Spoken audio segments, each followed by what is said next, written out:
Okay. Let's see here. My noise suppressor is at moderate. I'm opening a noise gate. Open threshold -32, I guess. I don't know. What?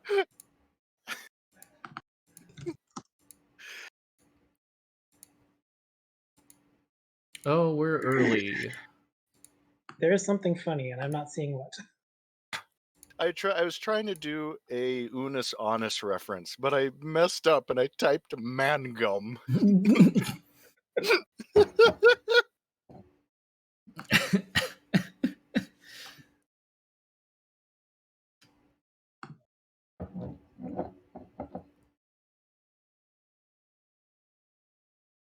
Alrighty. I'm gonna check my email to see if I've gotten any.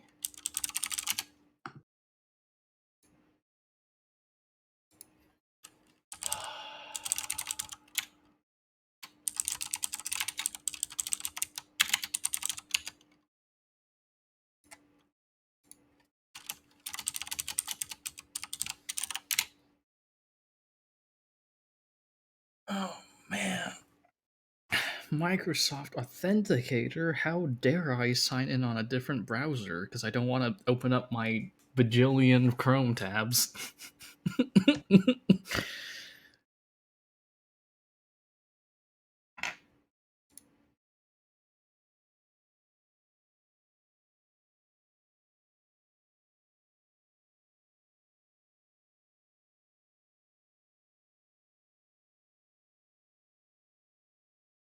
Alrighty. I don't think I've received any new emails.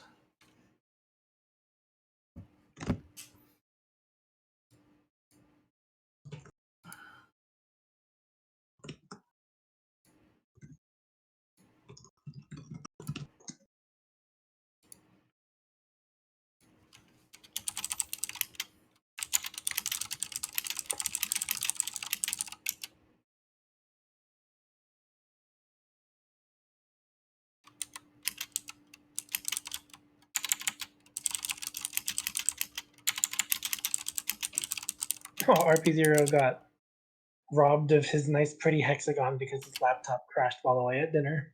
Oof. 6 is starting to be a good leading digit, says Brookie.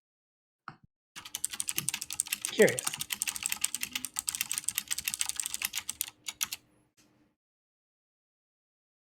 Starting to be a good leading digit?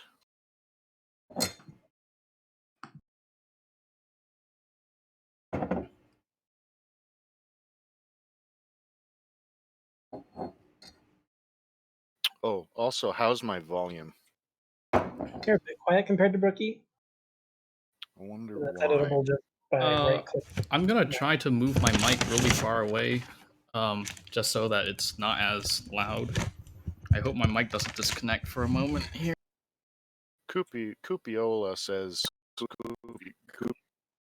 someone in chat, whose name I can't pronounce at the moment, said the volumes are fine. Volumes are fine.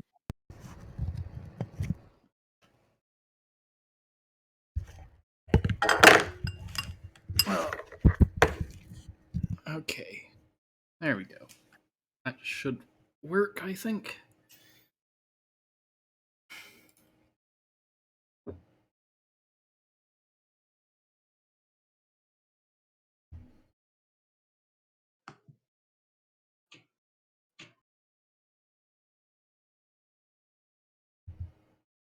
I'm gonna stand up real quick and go give my dog a treat so that she is happy. Okay. I'll be right back. The Master Overlord. Honde no Shinderu Einzulko. I love that anime. It's so good.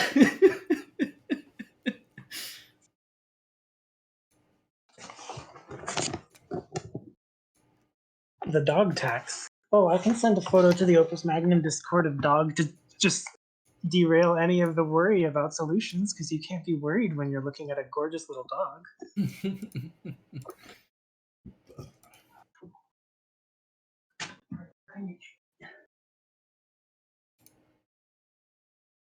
Alrighty. Excuse me about my burping. That's what happens when you drink fizzy drinks. I finally have a triple monitor setup, and I feel so powerful. Triple monitor setup. Yeah, I was using Ooh. two 1080p's side by side. Well, more like one straight dead ahead and the other to my right. Now I have a 1440p monitor upscaled to almost 4K to the left of those two. Ooh. Oh, yeah. Fun times.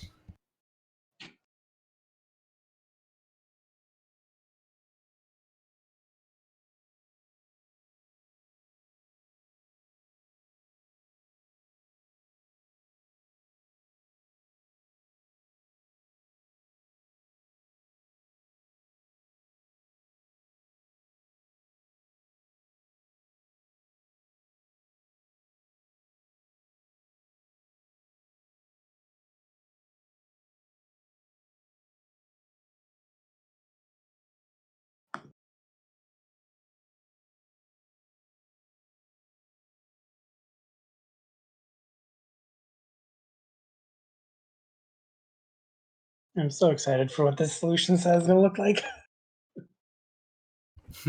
Yes, yes. Laughs in omniscience.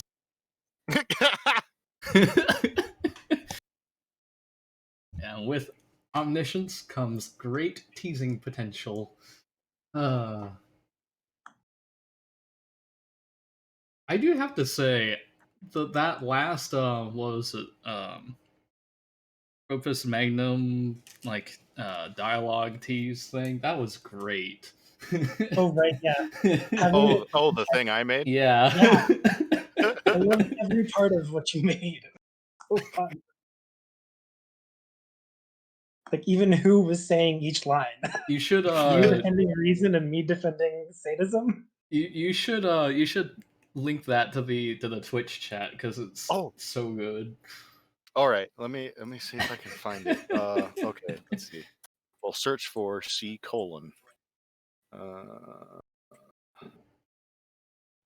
Yep, here we go. Okay, how do I do this? Copy message link.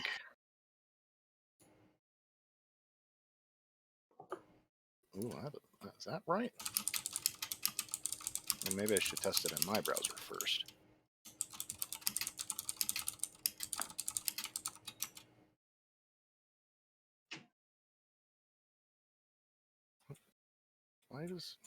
That's weird. I'll just link the.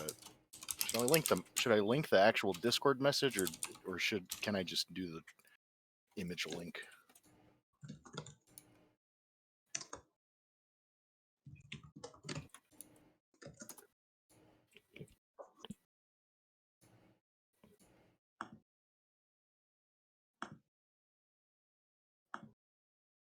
Oh, yes. Who's commentating?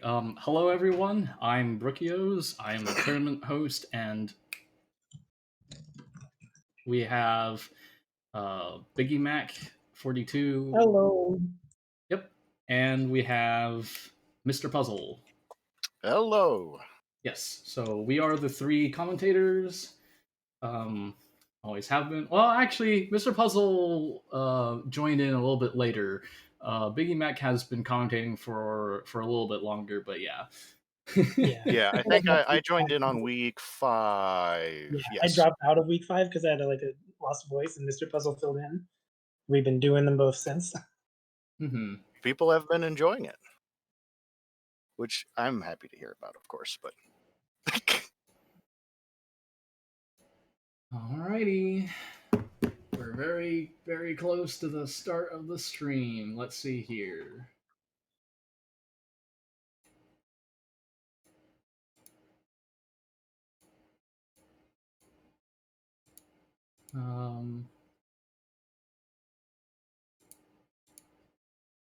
I don't know if I'm gonna get any last minute submissions.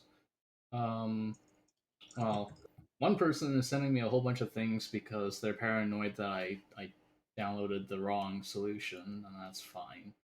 Or they're paranoid that they uploaded the wrong solution, and that's fine. Um,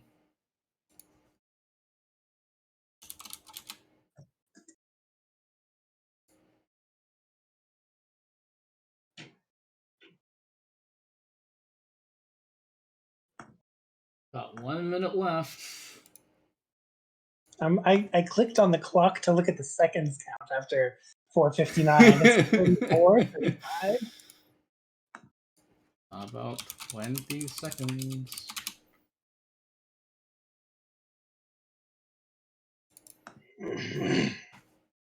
Ready? 10, 9, 8, 7, 6, 5, 4, A new message 3, just arrived. 2, 1. It's done. It's over. We actually finished a tournament. Good job.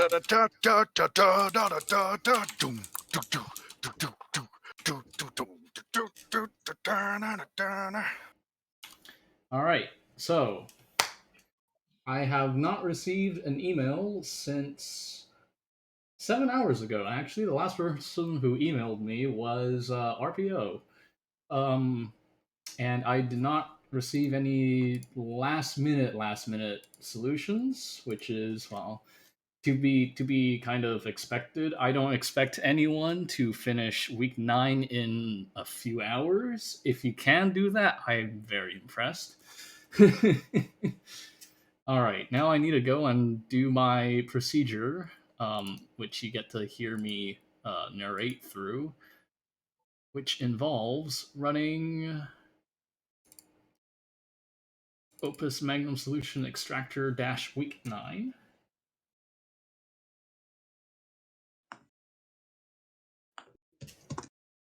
Oh god. Scilab decided to open up on my 4K monitor because it was my main monitor and the letters are so small. Alrighty. What is this? A transmutation engine for ants? Alright, nobody has messed up metadata. That's good. Now I delete the verification folder because it contains all the old stuff. Now I run proliferator.sce. That's done. Now I need to go into verification, Control A, Control C, go to my Opus Magnum folder, Control V. I need to go over to Opus Magnum. I will launch this.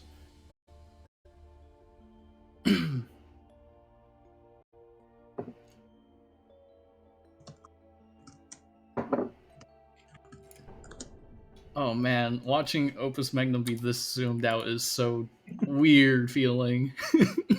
I do like when you can see more of the big building Oh, solution. definitely. It's so cool seeing these things in 4K. Yeah, the GIF is like my payout for having worked on a solution. See everything, but when you can actually see everything at once in a solution reveal, that's so much.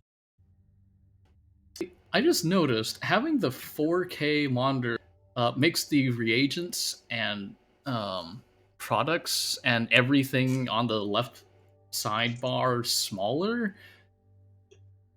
Technically, that means you have less scrolling around to do, which might be a speedrun strat.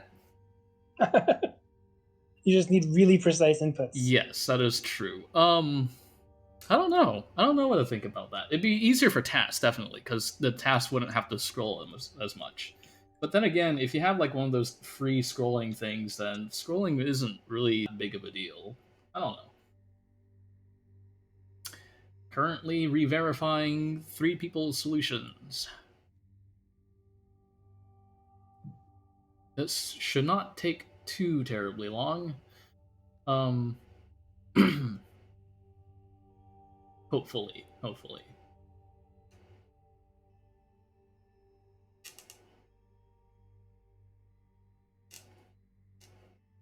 Oh, then it's done. Alright, now I need to go and check to see if they all passed. Oh god, I have to look so close. Yup.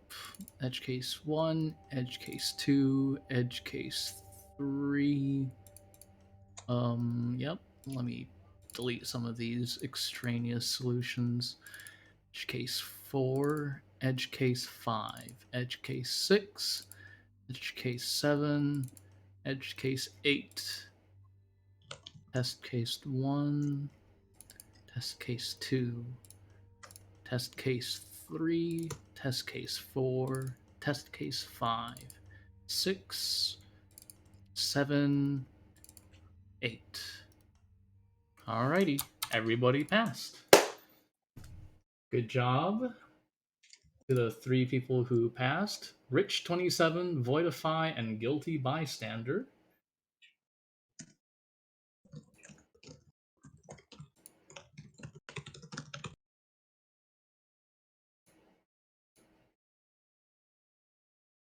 Alrighty. Voidify, Rich 27, Guilty Bystander. I have to go and cut this and then go to make a new folder that is verified 4-5-3. Paste. New folder for Guilty Bystander. Move all these in. New folder for Rich 27.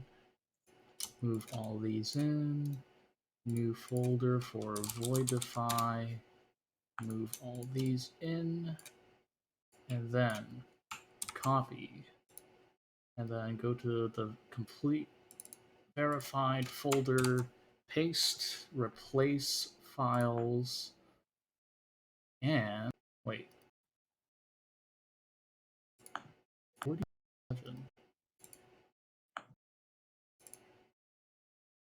I did get everyone's solution, I think. Oh no, Voidify is missing something. Why is he missing number 10? Did I miss it? Yes, I did. Good thing I caught that. Voidify. Here we go. Copy that. And then verified. Voidify.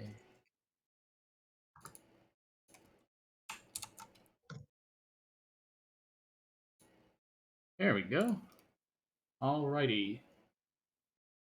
So, that should be that. Now I get to run the verified solution extractor. Oh yeah, let's take a look at the strong. What I and I would quickly stuff up. So full cycle inner loop. But when I finished getting I haven't verified solve at that point, but I got okay, this looks like a lot of these arms single. My son, I had solutions. I had one where the inner loop was 4 cycles. I had one where the inner loop was 6 cycles. That was slower, but less expensive and less area. And every time I improved one solution enough to beat the other one, I'd switch to the other one. So I kept going. I got such a huge leap on the 4 cycle inner loop, the 6 cycle inner loop, but I'm like, man, I'd have to like completely. There's no way I can get this to compete with you. And that was before I got even more sum saves on the loop solution. So I stuck with that one and I kept it down. At least for me, this faster one worked. The faster one was the better sum.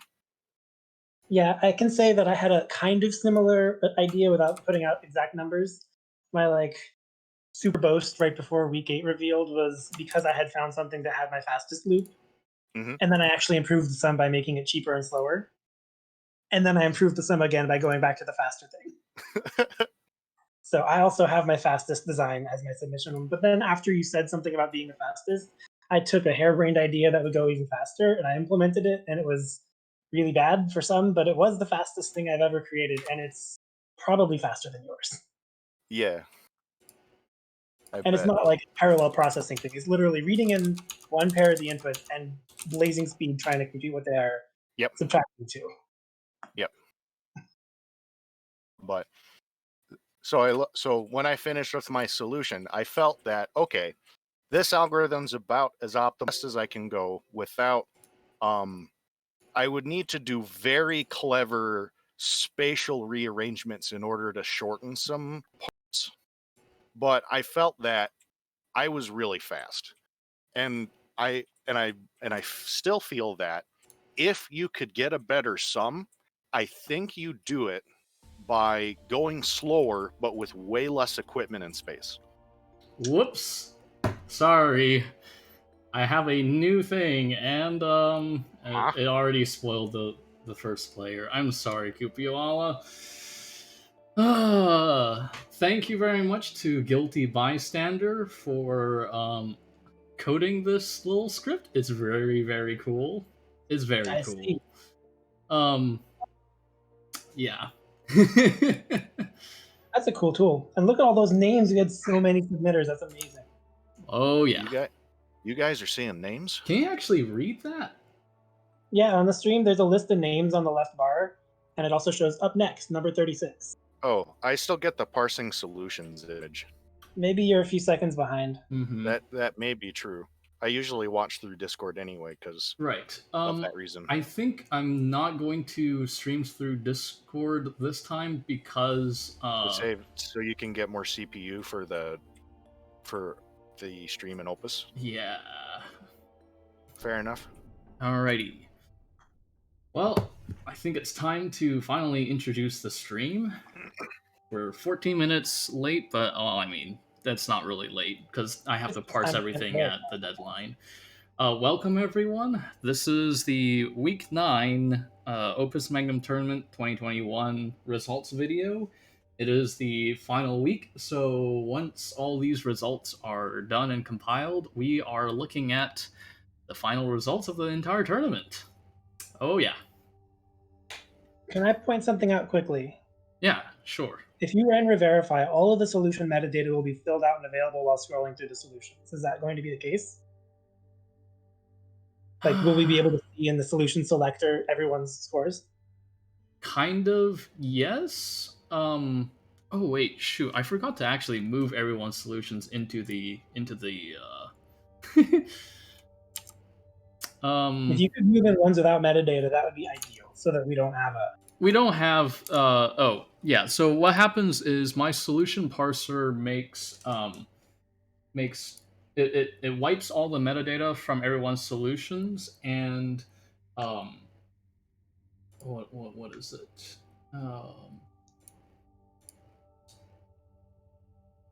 It places them in it just wipes metadata from everyone, so no one has the metadata on hand. I just need to figure out. I just need to put this actually back in. Yeah. Here it is. It's called Verified Worst Cases for Stream.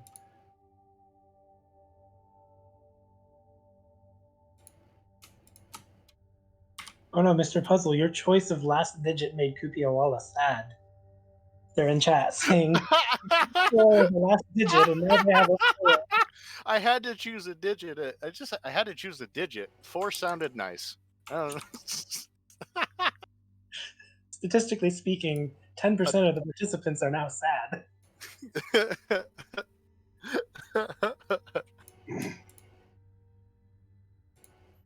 All right. What was the hotkey to reload solutions again? F10. F10. Yeah. I just pressed that. Nothing happened. I think you have to be in a solution. Within a solution, it'll reload the solution binaries. Oh, You can't use it okay. to reload solutions into the game. You have to exit and reload. All right. I'm gonna do that real If quick. you change the contents of the folder, you just have to exit and reload. Yep. All right. That's fine. Hello. I'm just gonna go and introduce ourselves again for players who are just coming in. I am Brookios. I'm the tournament host. We have Biggie Mac. Hello, that's me. Yep, and we have Mr. Puzzle. That's me. Yes, and today we are doing week 9. Wee woo. All right, let's get this started. I'm gonna sort by name. I have 3 monitors, and oh my goodness, it's a lot. Alrighty. Pupiola. Where the heck? Ah, there we go. Puzzle editor. So yeah, as you can see, we have people's worst cases all in here. Oh. I guess it doesn't keep the numbering. Okay, well, I guess we're just gonna have to do a lot of parsing today. I'm sorry, I should have done this a little bit earlier, but that's okay. So this is Cupiola's solution to this puzzle. First of all, I should say congratulations to everyone who actually finished this puzzle. This puzzle was not easy. It took me, 3 weeks to get to my first thing that was finished, but to be entirely honest, I didn't work on it all that often. This is not a showcase. This is Cupiola's solution. Oh, test case. Introduce the puzzle as well, right? Ah, yes. Thank you very much. Start off with the puzzle. I forgot about that. I need to go and talk about that. Let's go back and talk about that. All right, the puzzle is called Explosive Logic Unit. What is Explosive Logic Unit? Okay. We have 2 inputs, and we have 1 output. You can see the left part of the screen because of the bar. So you're dragging things out of void. Yeah. Okay. Let me just close this for a sec. So we have 2 inputs, and we have we have 1 output. You might just see this and be like, okay, well, this is really easy to do. I just, like, grab this thing, just calcify this one thing, and let's see here. Just do this, right? This is the absolutely wrong way to go about solving this puzzle, because this completely misses what this puzzle is all about. The actual puzzle is to implement subtraction on these 2 inputs. If you take a look at what these inputs are, this is actually, if you go from right to left, this is actually a binary number encoded in salt equals 0 and fire equals 1. So this is 0001 0110. In binary, this is 22. And this is 0001 0011, or 19 in binary. If you subtract these 2, you'll get 3, and that's what this is. And that is the puzzle. You have to implement subtraction in binary. And there's an additional twist. Test that it isn't cheating and just doing what your first solution did. Pardon? How do you test that the solution isn't cheating and just doing what you just did here with calcifying one? So to actually test that, we have 16 test cases. 8 of them are kind of edge cases, and 8 of them are actual calculation cases that are like random number generated. Um, so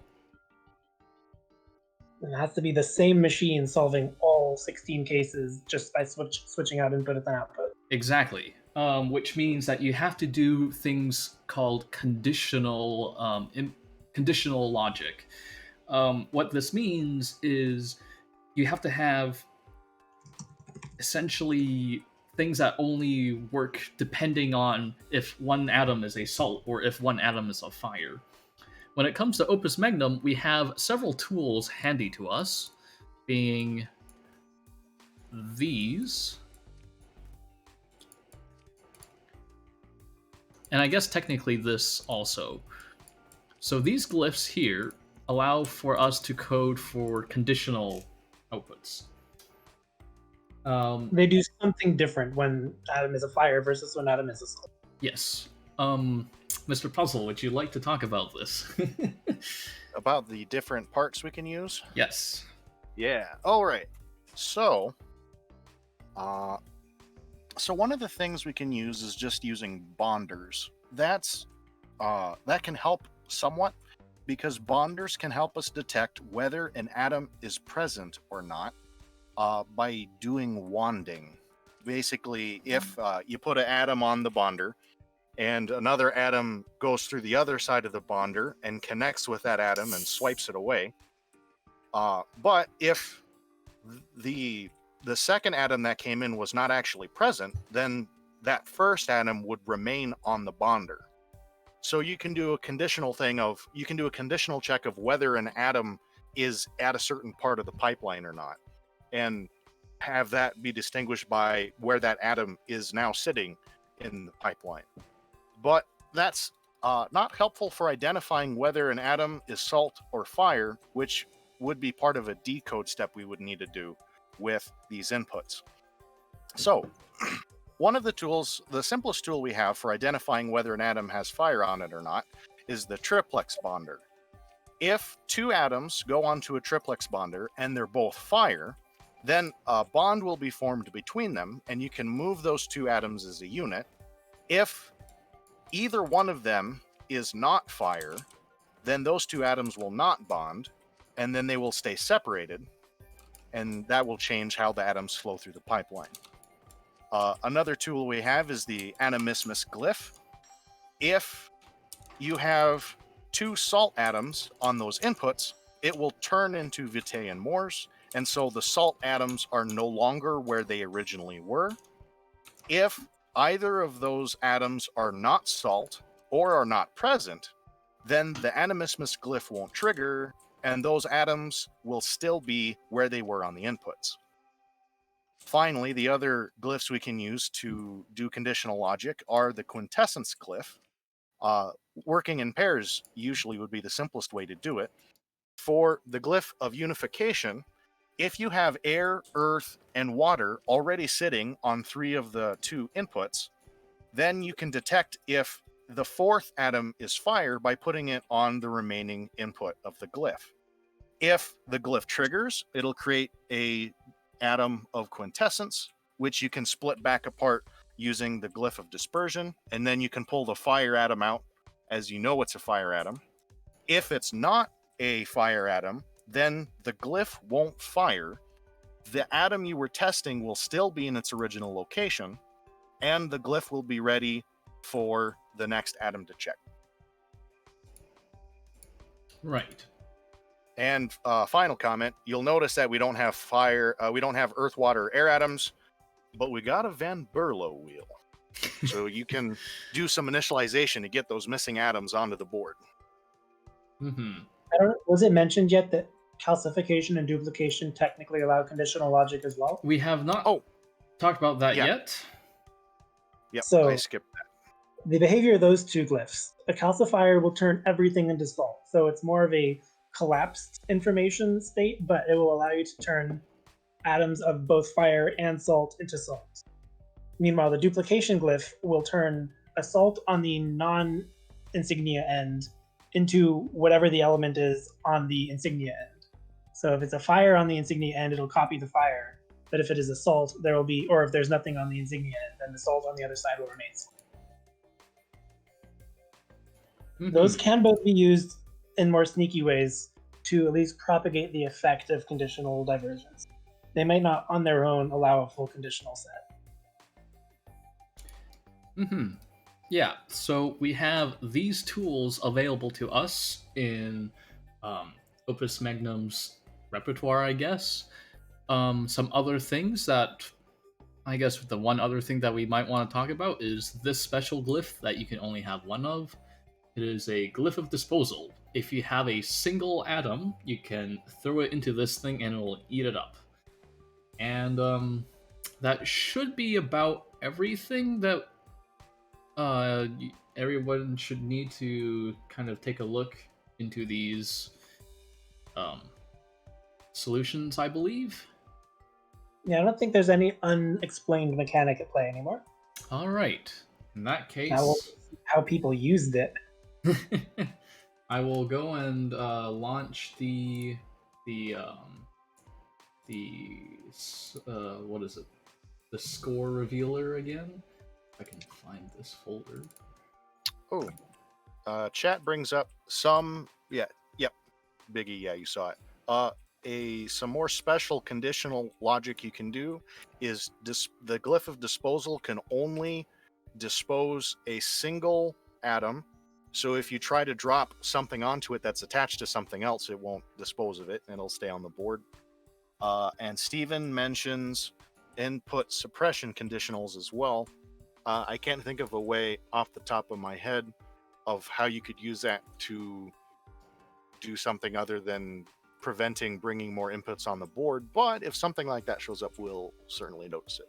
Yeah, a grab on the glyph that contains the input will only actually grab substance if the input has been cleared enough to bring an atom to that. Ooh. Pupiala says they use some input suppression logic. Let's do it. Well, now we'll look forward to it. I think I can imagine input suppression being used for like 1/8 T solutions. Maybe 1/9 T. I know but that I don't know. I used a little bit of input suppression on one of my stabilized fires. I shifted it like one atom and had a triplex bonder right off to the side. So if nothing happened to it, it would just stay on the input, and if something happened to it, a new input would get put in. Needless to say, that wasn't too great of a solution, but anyway. Kupiala is up first. Looking at things in 4K on Opus Magnum is so relaxing. All right. So this solution is looking at the case 0 minus -1 is 1. Ah, and it chugs. The reason why it chugs is there's a lot of instructions in this. Opus Magnum is not really it's not really coded out for what is it called? It's not really coded and optimized for things with large amounts of instructions or very large amounts of glyphs and whatnot.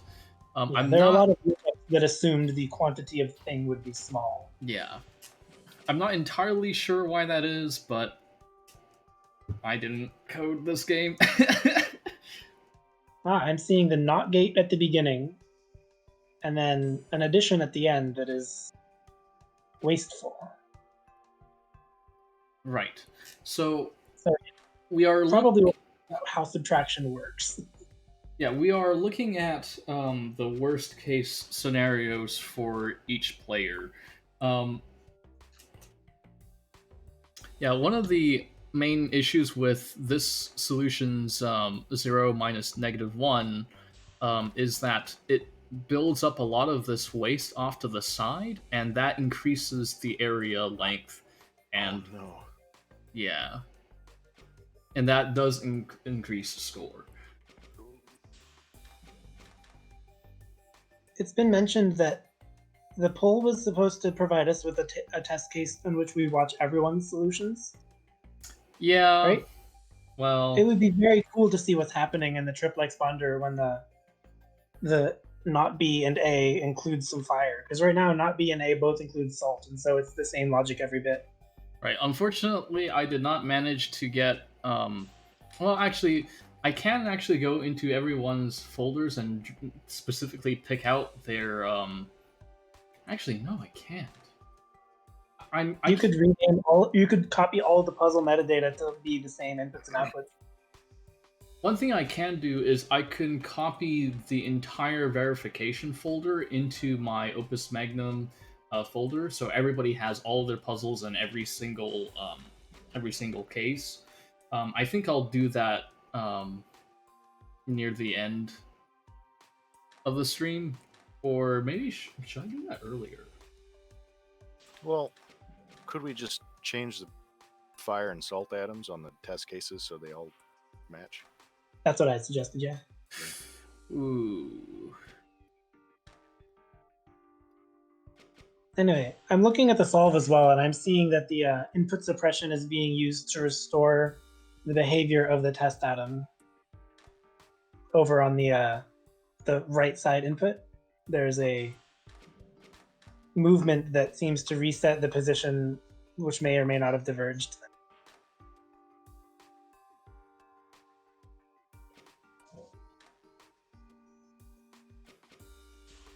Yeah, it gradually, after running its tape this many times, is going to produce the first output.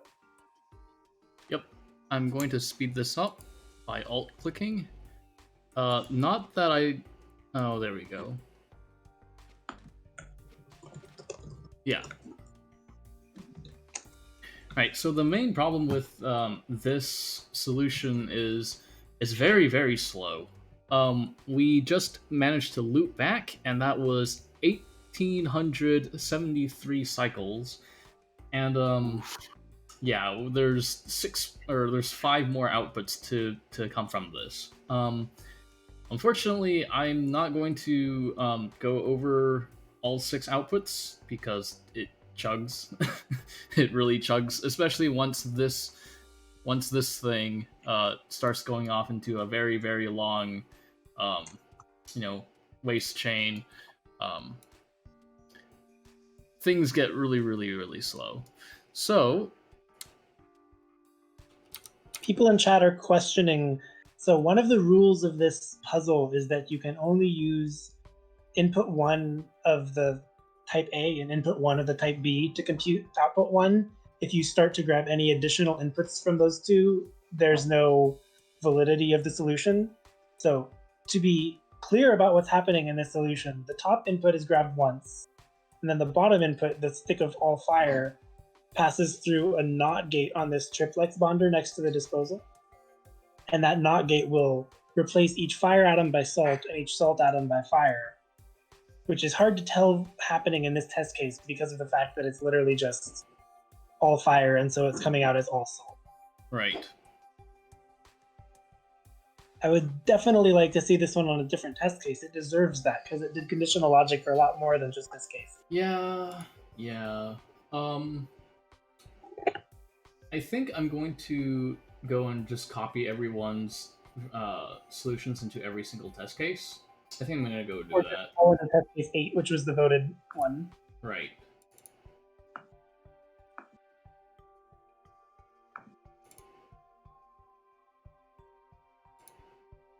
Alrighty. In which case, give me a moment while I go and do that. Also, what is your interest in adding new people to this voice chat server to explain their solutions if they want to? Kubi jumped in chat to offer. I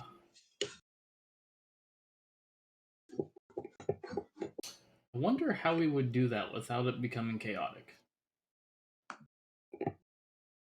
Server ban them once their solutions off stream.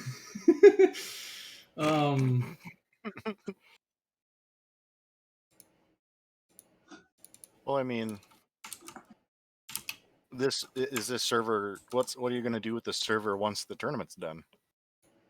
That is a good question. Probably nothing. It's going to turn into Brookie's exclusive hangout club where they play Space Chem all day. And thank you for coming on to chat about your solution. You've now been permabanned from the server. Have a good night. All right, who's next?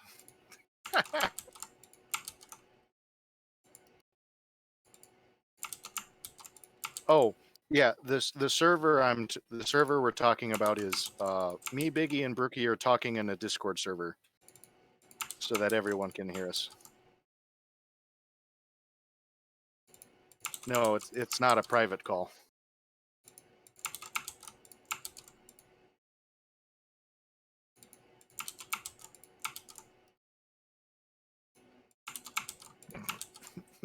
I'm going through everyone's solutions one by one because everybody's in their own folder. I'm sorry for this little technical difficulty. Emmet Guzumi, Hallow Jasper, Paxton, Utobi, Jinyu, Jojo, Kupiala, Madmaster 5000, Addermonkey, Monster Racer, Mr. Puzzle, Neuter, OMG It's Abyss, Orange HK, Panic, Pig, Petra, Rich27, Rolani,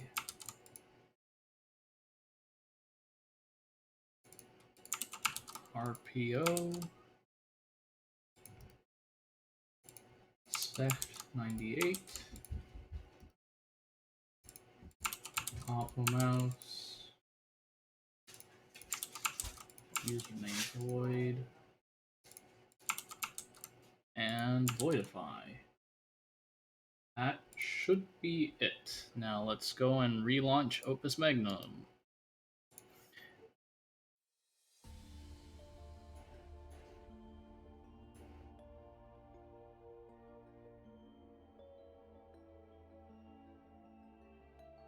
Yeah. 40 minutes in, one solution down. We'll get through this.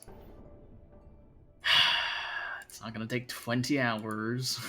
We're merely figuring out the format in which this solution is best presented, and then it'll be applicable to every solution. Oh, hey, it's in alphabetical order. Yay! Nice. Unfortunately, it has everyone's it doesn't have it has everyone's metadata in, so don't take a look at that too closely. Avert your eyes. Ah. And now back to the show.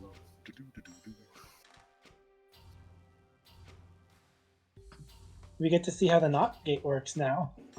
Indeed. So the salt gets ninja'd away, but the fire is yoinked. So yeah, one of salt or fire makes it through to the stick, and so then you have a 2x8 stick that contains A and not B. And as we all know, subtraction of A minus B is the same as A plus not B plus 1.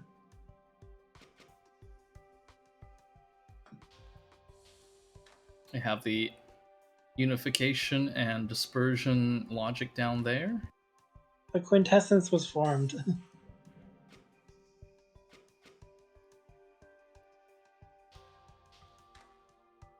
Indeed. This is one of the main reasons why this specific puzzle is really slow. There's not a whole lot of parallelization here. A lot of these arms are being idle, where only a few of them are doing a lot of the work.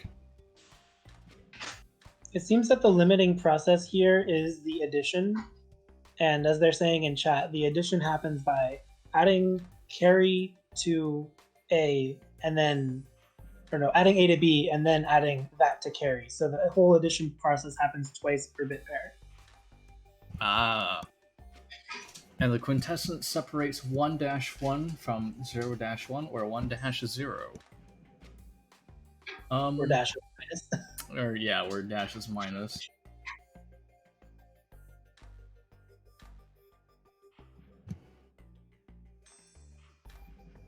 So yeah, if the pair contains 1 fire or 2 fires, it is moved down to the quintessence side of things. While if the pair contains 0 fires, it's immediately Animismus, and the Vitae and Fire and Moors all become waste. There's a really cool structure moving around as part of the edition. It reminds me of some cradles from Space Chem. Oh boy.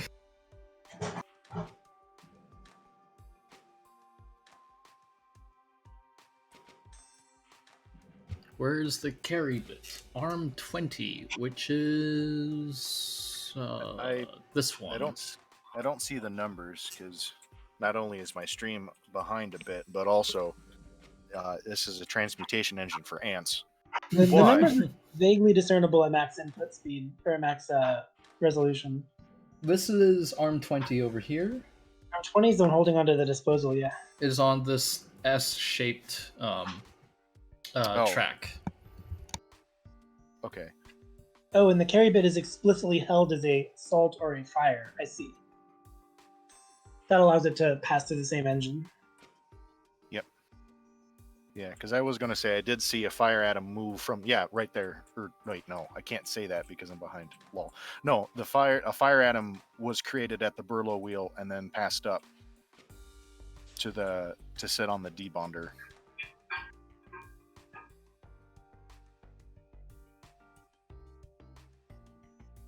Yeah, it's interesting. It's so much happening in series instead of parallel, so it allows you to really look at where the action is happening despite the solution being spread out.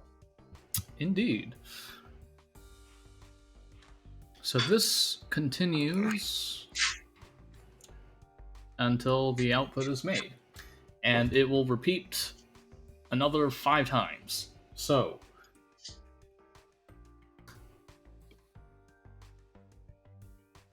this solution... It's interesting also to make sure that there's no leftover state stuck in the machine that ruins the second pair of inputs based on the behavior of the first pair of inputs.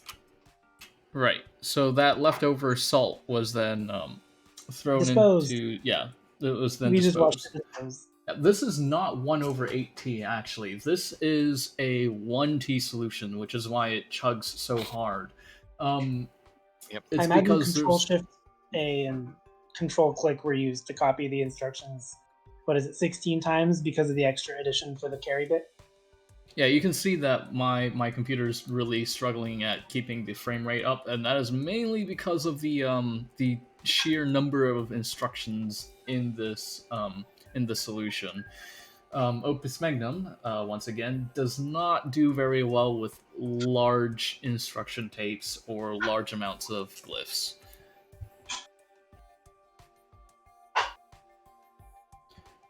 I don't know why either. I feel like because the instruction tray area can only be so big. I have a hunch that there's some accidentally n-squared lookup garbage going on within their simulation, and they never had to change it because no one ever built monster pieces like these. Alrighty. Coming up next... Click the next button. We get to see the widget in action. Petra. Oh, what a big jump down to 5,000 some. That starts with a good digit. That's a little bit strange. Oh, okay. Okay, never mind. For a sec there, I was reading Petra's metric and score down here. So Kupiala gets... Oh. Okay, I was gonna say... Yeah, I can highlight names, but I can't unhighlight them. Guilty bystander, please fix.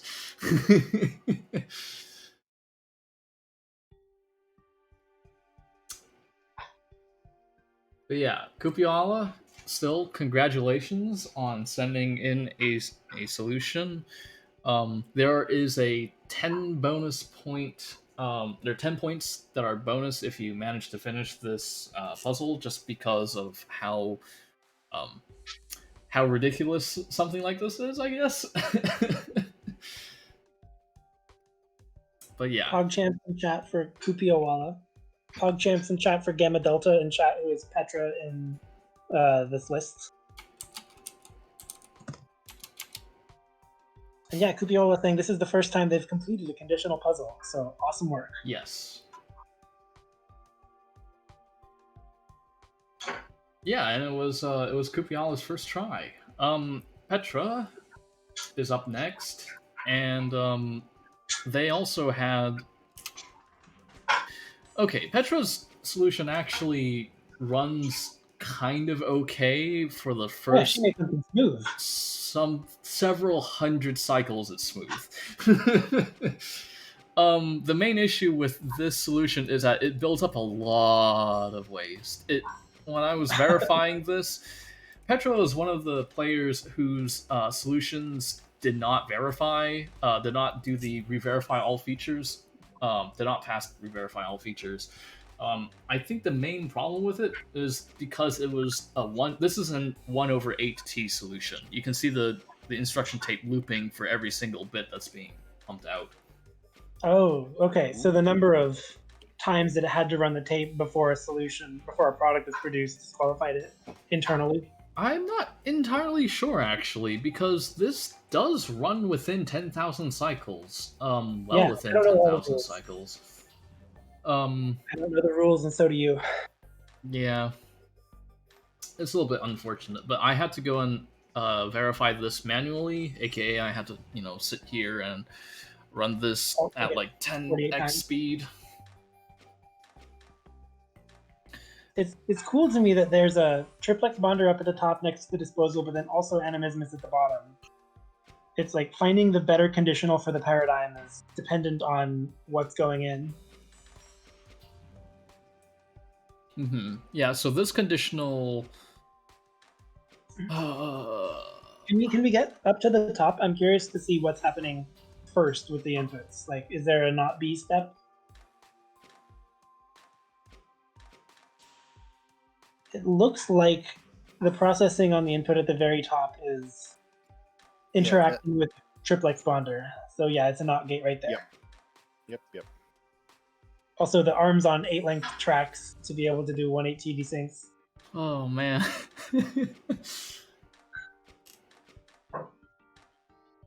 Yeah. Yeah, so you can see there's a gate here that's used to check if something is fire or salt. And that's the same over here. Yeah, that's a NOT gate, and I'm not sure what ARM 10 does actually. It doesn't quite look like a NOT gate. I think ARM 10 has a fire that is always there because it was placed by desynced ARM 7. Yeah. And so it's just there to make sure that that fire is wanding fires out to count them. It looks like what's happening is that there is a counter between 0, 1, 2, or 3 for the number of salts between NB out, NA, out A, and carry, which can be any of those values, 0, 1, 2, or 3.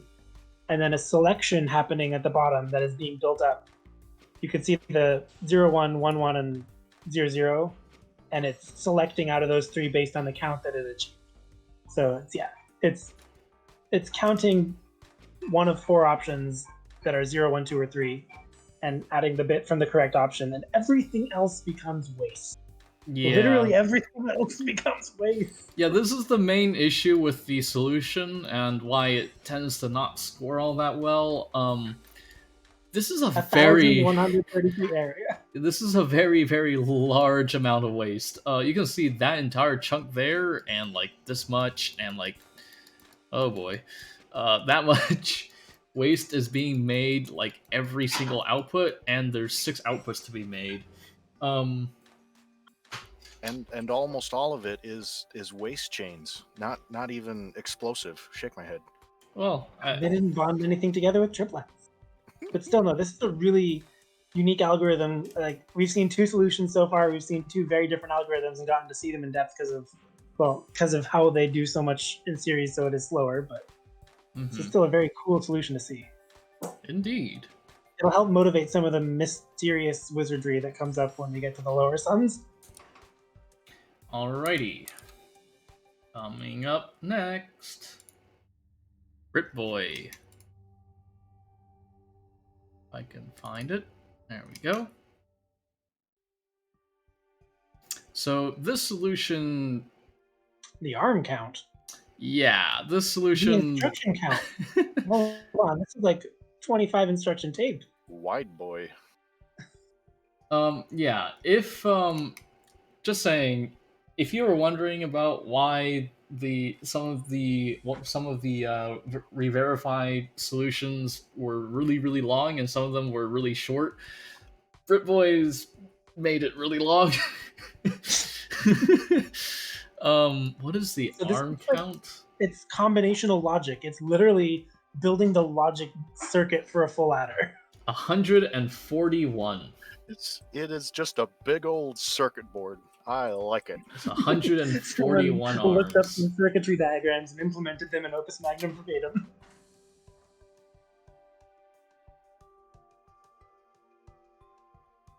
Oof, the chug. Yeah. Yeah, Britboy's solution was, I think, the slowest solution that was re-verifiable. 2700 ish. Yep. Does it have waste? It looks like it has to because it's. Well, its area is already 4 digits, so it's not going to have much more room for waste to build up. I just didn't realize how much space was being taken up by this monster piece.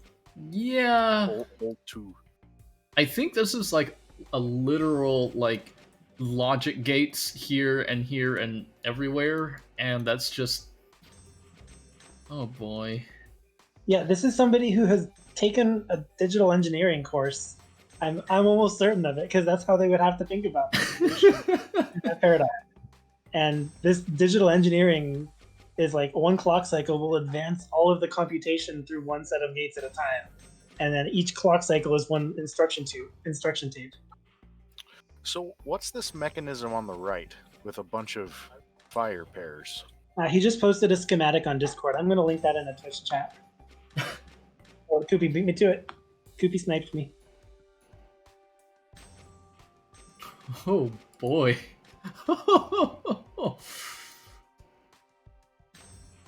So there is one small waste chain here for carry bits. There's a waste chain up here, a waste chain here, a waste chain here? I'm really impressed by the mess of arms on tracks that I think are doing a 1/NT, because it looks like there's arm gap, arm gap, arm gap. So they only apply half the time. And there's a double gap somewhere too.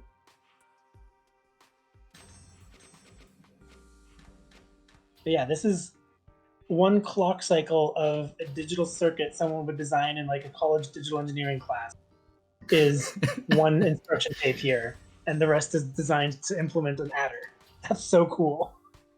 Rookie, could you hold 2? Yes, Flamehaze, this is very close to how a real computer works. Here we go. One pulse of a clock, which is just some natural resonator, will trigger all of the gates to fire once and update their value, and there are whole circuit diagrams you can construct that have as their output some bit combination of the inputs. I don't know why, but I saw all the hexes being covered and I thought of Mobius front.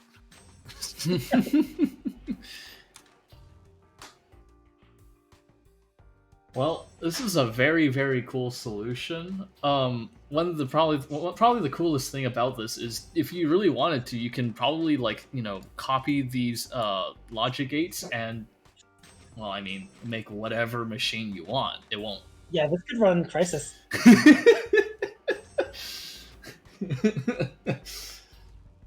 Doomus Magnum. Yep. Indeed. Do you have any more commentary, or should we go on to the next one? I just am impressed how much space this took up and how the heck did Britboy create it and debug it on a monitor that is usable by humans. Well, even if it had a 4K monitor, that's like 3 screens taken up. Yeah. Well, it helps that everything is modular and that this gate and this gate, and you just have to make sure that the timing between them works. Yeah, true. The timing and the spacing is all pretty well defined by the digital engineering decisions. He also says in chat, I did get lost on If you wanted to get really lazy, you could have one tape loop represent a single logic gate finishing its job, and then you can just hook them up together however to make sure the atoms line up, and it would work and run really slow. Yeah, I think this solution is amazing, but watching it to the end might not be in our... Oh wait, no, it's already at 4 of 6. Yeah, this is a lot faster than some of the previous solutions. Oh boy. Yeah, it doesn't really like alt clicking all that much. And alt clicking isn't too much faster. How many cycles is this? 2778. Yeah, one way to make the instruction tray large is to make it wide, like Kupiwalas did. One is to make it tall, like this solution did. Mm-hmm.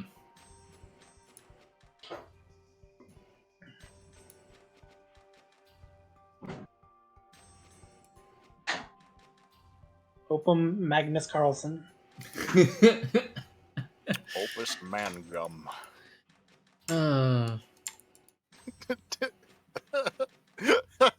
Floppum Magnug. Opus Dadgum. There we go. So one thing that got brought up is that this solution has a nice metric balance. And the idea of metric balance is if you take the contribution from its cost, its cycles, and its area to its sum, then they should be rather similar. There's not one dominant portion. And because this one's so expensive, but cost is weighted by cost over 5, this isn't a bad one. Indeed. Coming up next, 42 Genius 42.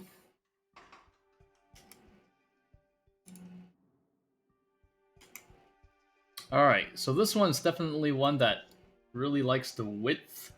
About another half. Some was cut in half again. 2,475. So the next person will be 1,200, and then 600, and then 300. 150. We can keep going. But we've proven, I think, that under 100 is going to be hard. So then there'll be the next 4 people, and then everyone else is disqualified. Perfect. Oh, the input suppression there to be able to go. Oh, I really like that first gate. That first NOT gate is so cute. Oh my gosh. That's the best NOT gate I have seen. It runs in perfect synchrony through the top where it would become fire and the bottom where it would become salt. That is actually really cool. But then it interacts with the second bit after some amount of conditional going on in the second piece that I can't understand.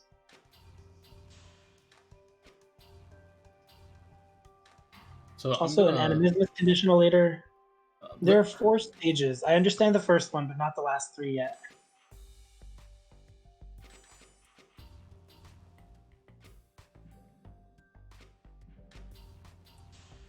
Like, I can't tell what ARM 6 ever grabs.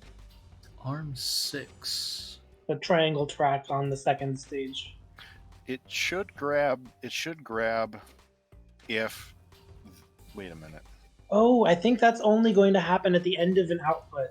So it can conditionally get rid of any pinging carry. Yeah, that makes sense, because 6 is, I think, the only ARM that can reach, yeah.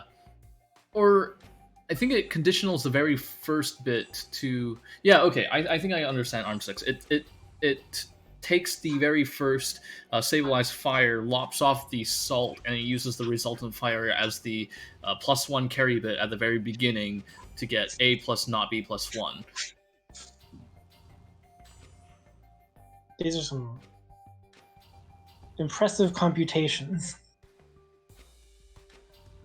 It looks so busy, but it is still contained on one screen, which is a treat for how busy it is.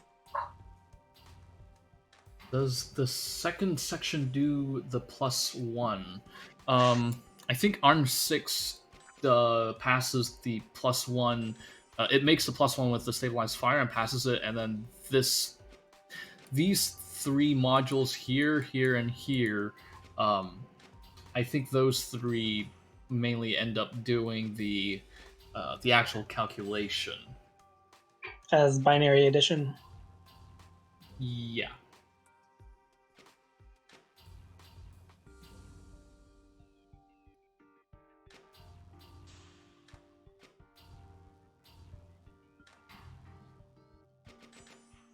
Yep, we are entering the realm of these solutions don't actually lag all that much anymore, which is great. True, yeah, because the cycle count is at most the sum, and the sum is at most 2475. Mm-hmm. So I don't know who it was that said something along the lines of, what is it? I'm forgetting the person's name, like Benford's Law or something, where it's like if you have Benford, yeah, Benford's Law. Benford's law claiming that in a sufficiently wide data set spanning several orders of magnitude, 30% of the data should should start with a 1. Yeah, so I remember someone saying something along the lines of, if 1 is not a good digit, then about 8 people are sad. That's actually kind of accurate, coming up. How many people we have in the 1000X? Yeah. But that was based off of back when we had like not this many participants. So yeah, Benford's Law doesn't exactly apply to Opus Magnum because at the very, very bottom end, you don't really have you have like a set number instead of like 1 something, so it's a little bit skewed, just a little bit, kind of. It's weird. I like the wavering justification. It's very clear that it's a oversimplification for small data set. Yeah, it does not like small data sets at all. Coming up next, username void. There we go. 1840, under 2000. We're into the Indeed. first of the disappointees. First people to be floored and saddened by your announcement. Yeah, so this is something that I ended up doing, something similar, where if it was conditional, it would input. This looks like how a space chem solver would do it. Like the consistent grab point, but the advancement of the actual object by one tile to the left each time. And there's a lot more happening in parallel. The tape is already looped, but the second section has only just begun. Indeed. One of the reasons why I wanted to say that, well, one of the reasons why the rule of you must compute A1 minus B1 equals C1, then A2 minus B2 equals C2, where A1 is the first subtrahend and B1 is the first minuend, and etc., is because I really wanted to encourage something more akin to a throughput solve. But not a full throughput solve, because that's a nightmare. No one should ever. Exactly. So the reason why I wanted to do that is because there's a lot of really interesting parallels between this puzzle and actual real world CPU related optimization. Because modern CPUs have pipelines in them.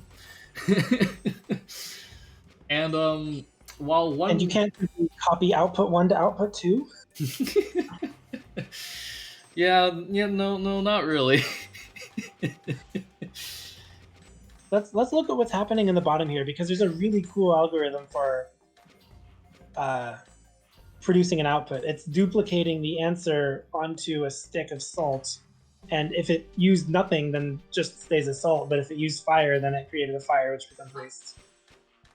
And how it knows whether it's holding a salt or a fire comes from wanding on triplex with a pivot-only arm there. Right above the disposal, there's an arm that goes wiggle, wiggle, wiggle, wiggle. This one? On the diamond track? No, the one that's just not on a track at all, above. Ah, this one. Yeah. If it's to move only fire, and if it isn't there, then it's a. If it isn't moved over, then it's assault, and it's just disposed of after the fact. Indeed. So that's directly converting salt versus fire into presence versus absence, which is the easier conditional to work with in Opus Magnum. Very cool.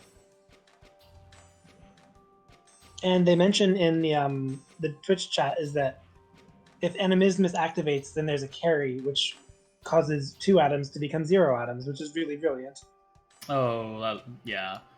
Where does the Vitae go? Oh. Huh. It's into the top waist chain. Interesting. Yeah, there's still just some people want more than one disposal here. Mm-hmm. Because there's 4 waste chains in a solution in addition to the disposal actually happening for the conditional atoms. Yeah. Unfortunately, you can't really get multiple disposal glyphs without save editing, which is Yeah, and the optimal solution only wants 1 disposal anyway. yeah. Well, we don't know about that. Spoilers. All right, coming up next. I'm just saying, I'm imagining in the sum metric, waste chains are not optimal. And Caligor is up next. Oh, nice, they got a solution. Yes, they did, and it fits on one 1440p upscaled screen. Sweet. And they almost cut it in half. How far can we keep cutting in half? Stay tuned. What cut in half? It went from 1800 to 1600. I'm silly. Well, that exponential law can't last forever. Oh well. The sad economist realizing exponential growth cannot continue indefinitely in a finite world. What do you mean? Of course it can. You just have to have something going exponential the other way. I really like the 2 reverse order duplications happening on the top right of the solution. As that arm moves down the track, it'll turn either one of them as fire into both of them are fire. Yep. Which is a really convenient construction in this game. Yeah, so that is an OR gate. Yeah, well, Mr. Puzzle beat me to it, but that is an OR gate. Well, like, it's not exactly. So one of the things that I like about this puzzle is, like, so you can construct a gate that takes 2 inputs, and it gives, and you have 2 outputs. Because you could think of it as the input is 2 atoms bonded together, and you just modify how they're calcified or duplicated or whatever. So like it's not exactly an OR gate, but it's more of each, like you have 1 bit that could have 1 output and another bit that has another output. Yep. Technically, you only need 1 glyph of duplication to have an OR gate because You just place them in both orders. yeah, if you had, like, say 1 0, you can duplicate that to get 1 1, and if you had 0 1, well, that bottom atom is already, 1, so you don't actually need the second duplication glyph if you're making an OR gate. But So can we call attention to the fact that this solution is 1/8T? The instruction tape is tiny. Yeah, that is. It's doing 1 bit at a time with the arms on those 8-length tracks here to help do one-time initializations that happen only once per input. This is a really that is pretty programmer impressive. convenient approach.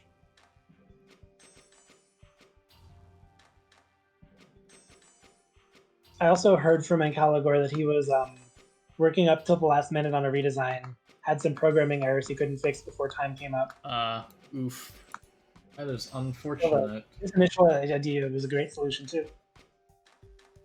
This is a size 5?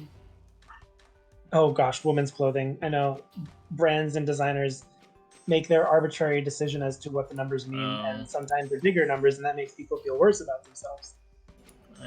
That's how society functions, right? Make people feel bad, then make your solution for them feeling bad.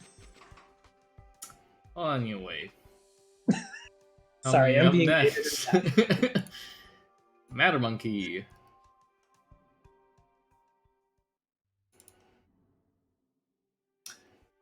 This is rather small. Oh my. Oh. Yep. I like that. Yeah. Unfortunately, it is rather slow. Oh, the triple arm. That's so pretty. Ooh. That is Are we very looking at a One Piece? I think so. It looks like it has 1/8T ideas in it, like how the arms push the thing back down, but then it has to reset them because it's doing 8 instructions. This looks really cool. This is cool. So it's moving both the left input and the right input to push atoms as ones on triplex bonders, and then it's using the state of them after this pushing to read and understand the output. And that's really interesting, and I'd have to see a diagram from Matter Monkey to explain how and why this does how it works.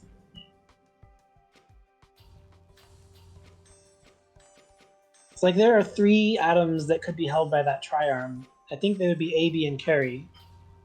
Except for in the case of carry equals 0, there's just an absence of an atom. And each one of them increments some internal state that I'm still parsing. Yeah, I suspect that is what is going on. Yeah. That is very cool. While this solution does very well on area and cost, it does not, unfortunately, does not do very well in terms of cycles. Yeah, the time per bit is the limiting factor here, and the rest of the, like when your sum balance has your cycles 14 times larger than your area, there's a question of whether you should be sacrificing some area for extra speed. Sorry, Biggie, I interrupted you. What were you saying before that? Oh, I was reading at Matter Monkey's description in chat how he wands things with fire using that 3-atom or that 3-arm, and shuffling them around in between the incidents allows it to do a time-based logic, similar to how weak 8 worked last time for a lot of the low area solutions. Like things are in slightly different positions if they acted on them at this time versus at this time. Right. So the same motion can distinguish multiple cases.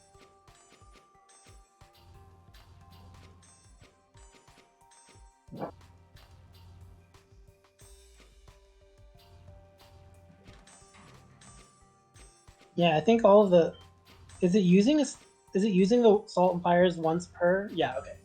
Once per bit read, it's grabbing 1 salt fire of each source. So it's very efficient in its overhead material as well. Which is good because it's disposing everything before it goes to the next atom, which is part of the slowdown. As you can see, this is very, very space efficient. Here we go. Coming up next. Hello, and yeah, Matter Jasper. also notably doesn't have to do an intermediate step of computing not B. He just created logic such that salts in the subtrahend are treated as 1 and fires are treated as 0, so that not B is an interpretation problem instead of a physical conversion problem. Exactly. Clever. That's one thing that I did not say anything about in the hint. Yeah, that was, I think, the first large observation is that a state machine performing addition and a state machine performing subtraction have very little difference between them just in terms of the actions, but you have to interpret numbers differently. So this is Hallow Jasper's solution. Let's get this. Oh, Hallow Jasper, nice. Yeah. They're a newer submitter. I think they showed up for week 8 only. Or maybe 9? Or 7, I mean.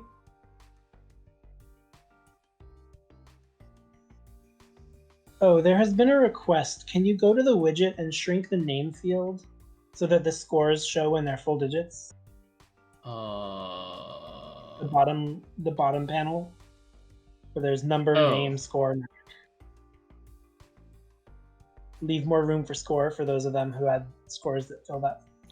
Flashy, flashy, flashy. Sorry, let me see if I can get this done right. That's exactly right. There we go.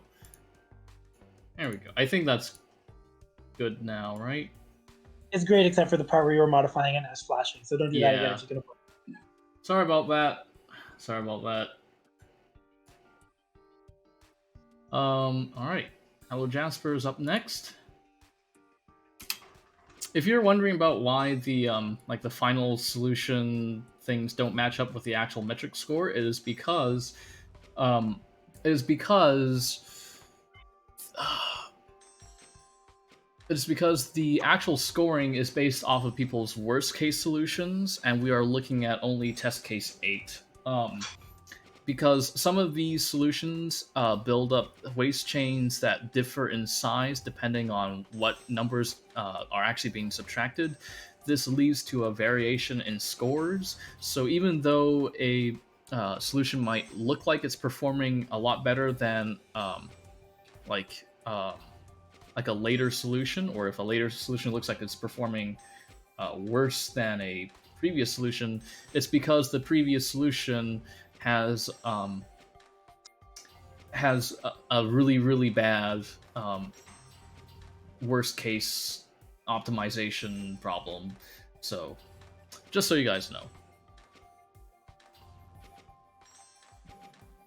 So I'm looking at this solution and how Jasper described it a little bit in Twitch chat. The bottom input is inverted, and then the middle adds 1 and adds carry bits. The top left adds the add-ins that are remaining from that process.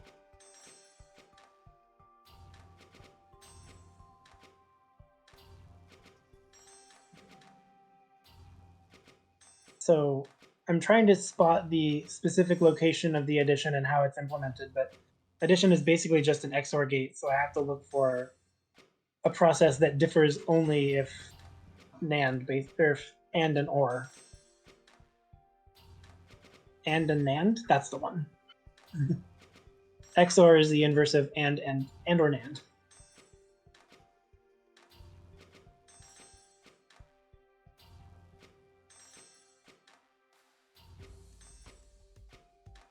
Something like that. Yeah, okay. Yeah, and or NAND. And or NAND equals XOR, yeah. Yeah. And the easiest NAND gate is just to put things on a Triplex Bonder and try to move them. The place they move to will only have the second atom bonded there if it was an AND. Something like that.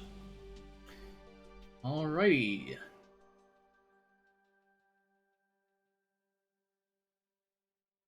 Yeah, not and or NAND, sorry, and or NOR, you're right. Right. And or NAND is true. The obvious logical tautology. Yep. Some of us haven't taken logic in a while. Coming up next is Guzumi. HIJ. You were a last day submission, right? For my Pardon? Was Guzumi on the last day? Yes. Guzumi did submit on the very last day. Being able to look at such a solution in one screen is beautiful. Refreshing. Why haven't I done this earlier? I like the compactness, and it also is still since under 1,000 cycles, so it's going to be, well, clearly better sum than anything we've seen before.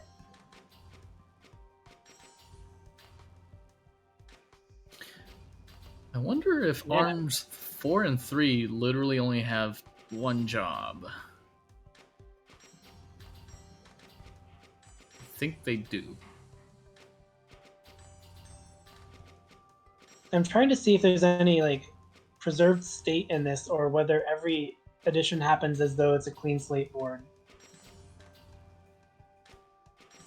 There's a lot happening here, but I'm not seeing anything that is persistent. So I think the state is every atom on the board at once, basically, which makes it hard to follow.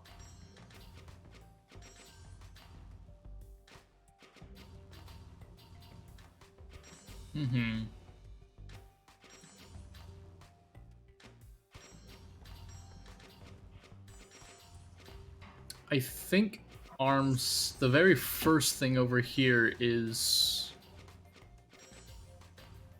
Oh boy.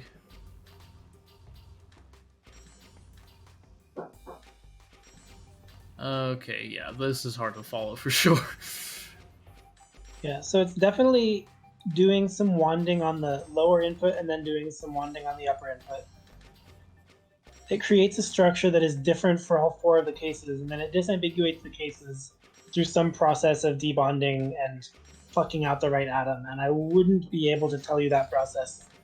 This is the sort of solution that I hope has a write-up coming in the coming days, in which Guzumi talks about the design ideas. Mm-hmm. From what I can tell currently, there is a gate down here that does a lot of conditional grab drops depending on whether or not these inputs are 1-0 or 1-1 or 0-0, because on a 1-1 it makes a 3-stick that gets grabbed by arm knot. On a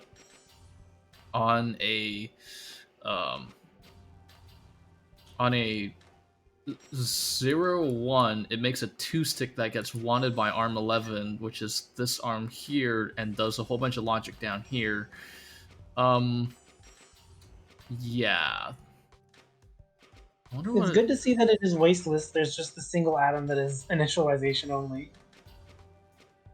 Oh, there's probably, yeah, it's a persistent carry that has to be set to 0 at the beginning, and that's why there's a single fire atom left behind, because you only grab 1 atom just from a 2-atom source. Yeah, I think... I'm trying to figure out if the state here is the same, if it's 1... Oh, I don't think it is. I think the actual angles are a little bit different. If it catches the top fire, it's like angled one way, and if it catches the bottom fire, it's angled the other way. And yeah, this part here is just really, really difficult to parse on a first glance. The process is just basically create something with 4 possible output states depending on input, carry, output, and then disambiguate them afterwards. Just throw a lot of stuff together and then attempt to disambiguate them with Opus Magnum grabs. Yeah. Well, which works. It's a computer. Yes, it does. It does. Yeah, and you only really need that many states to build something like this. Sometimes maybe even less. Who knows? Alrighty. So every output comes with there's like the finite state machine that implements subtraction has 4 states. So I don't think there's a way to do it without disambiguating 4 states. Just a question of whether that seems elegant or not in the paradigm. Mm-hmm.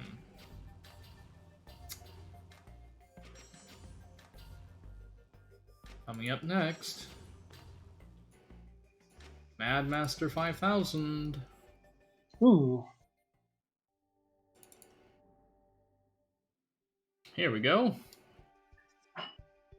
I know that Mad Master 5000 has some experience with monsters. Oh, look at this quintessence conditional. Ooh.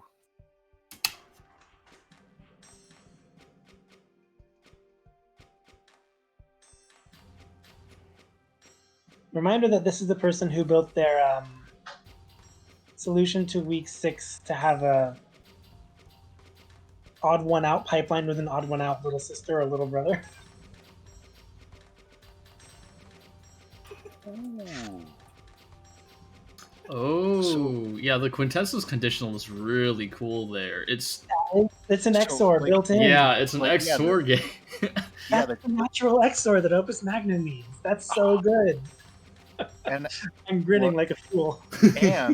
and they're using the quintessence to do some bonding conditionals just to the right there.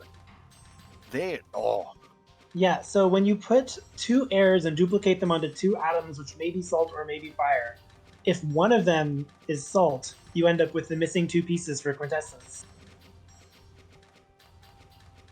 So 2 salts, it won't match because you have 2 airs on the quintessence glyph. 2 fires, it won't match because you have 2 fires, but both of the other cases match. So that's a quick and cheap XOR. That's really cool. And they picked air because obvious, apparently, that you can use that 6-arm there to just rotate paired atoms off of the unification onto dispersion and vice versa. Yep.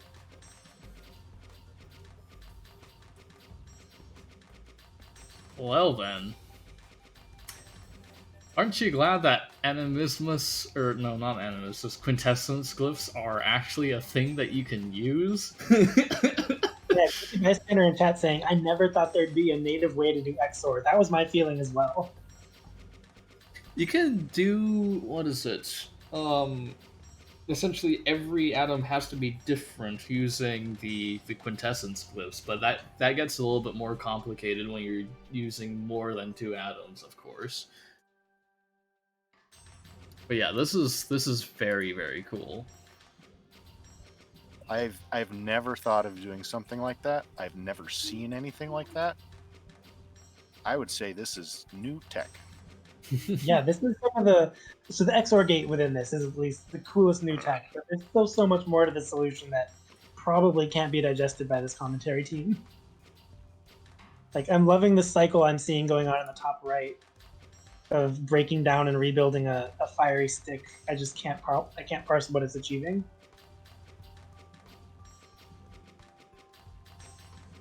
All right. I think Also, direct subtraction algorithm. If there is a NOT gate in this, I'm not seeing where it is. something is going up with the very beginning bunch of glyphs. True, yeah. There's a triplex bond and a bunch of duplicators. Yeah. That might be actually creating a NOT gate that I can't follow. Top right right evaluates /NOR. Okay. And yes, this is direct subtraction.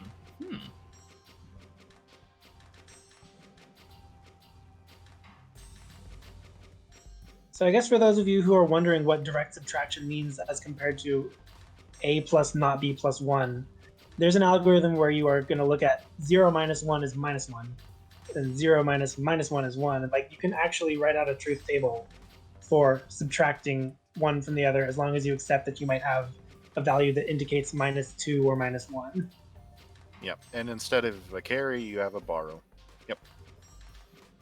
Very, very cool. Yeah, and Chump Change Boy, aka Madmaster 5000, just linked a thing in the Twitch chat saying that, well, it's got the truth table in it. Alrighty. Very, very cool. Coming up next, Chickens in the Attic.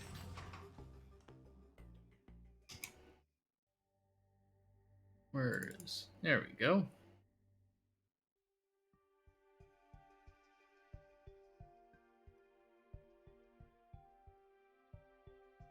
Yeah, we are jumping down several hundred metric points.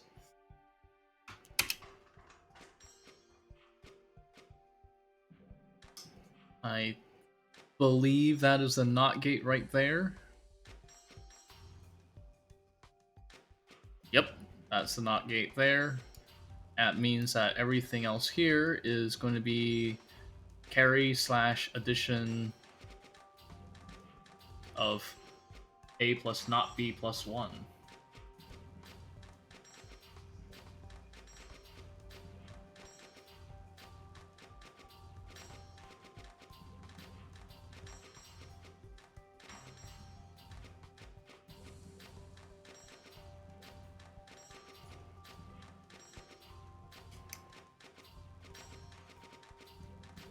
I like the waste chain buffer. I think that's the first time I've seen that. Yeah, in a lot of cases that saves area over needing to, or saves cost and area over needing to transport it using norms.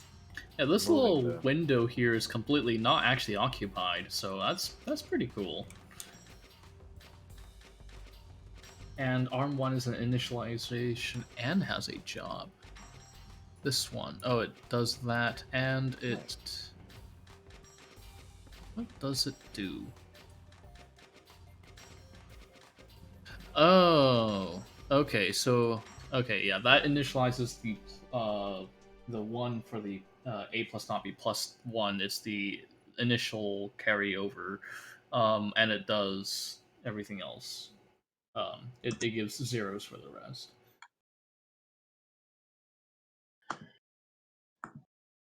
Alrighty. Coming up next. Rich 27.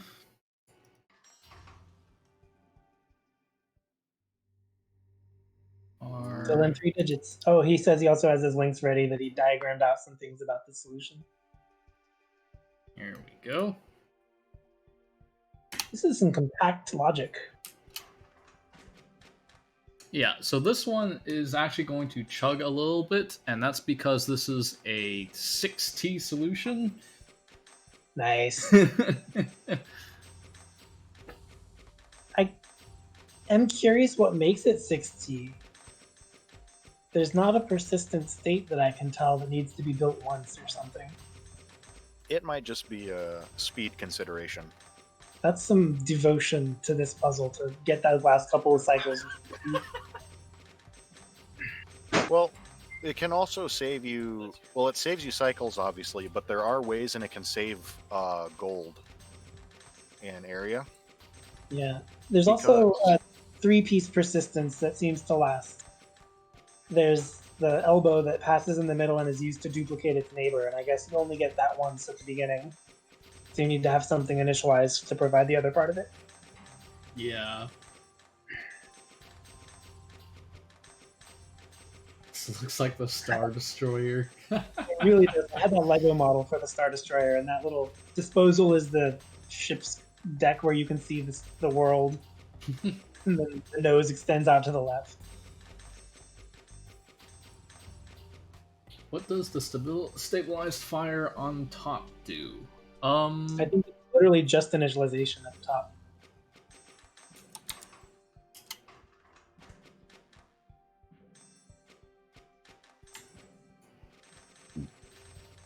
I believe there are so. diagrams being posted here in Twitch chat that are going to be much more illuminating than any commentary that this team can provide.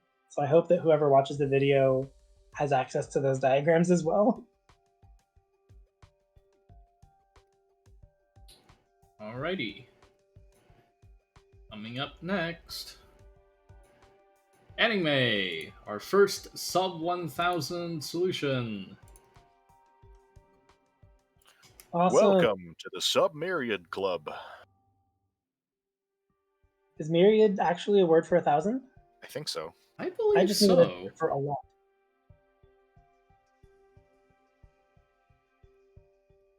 Alrighty. Oh yeah, on stream we should read off a little bit of what Rich's solution. Take a little notes on stream real quick. Oh boy, there's a lot of them. He made 3 yeah. different glyphs that talk about like how each piece is used and how that computes what the next stage is. There's the ability for 6 atoms to compute 1 atom of output while returning 3 of them back to the structure is important, and I don't know how well to describe that.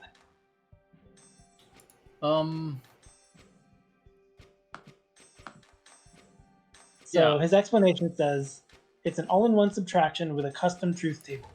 The carry for computation 1 is always 1. There's a 3 inputs and 2 outputs truth table that produces sum and carry out of carry in A and B. B is inverted in effect. The adding of the 2's complement is done via carry in 1. The carry calculation, which is done on a 3-atom elbow, is take via B, project A onto carry, return via A, project carry, which results in not B or B and A to C equals C. This is a note that I don't think is going to be clear to anyone if read as words, so it has to be read while looking at the solution. I still think it's a lot. In the interest of a video not lasting too long, I think this might be best served for Discord discussion and not a full explanation on show. Rich27 was one of the players who built their machine using several different pieces and was sending them to me until combining all of them together and really optimizing all the parts together. So, for example, the first part made the elbow part out to length of 8, and then the next part took this 8 length input and made the next thing, and on and on and on. And the final solution compacted all of that into what you see here. So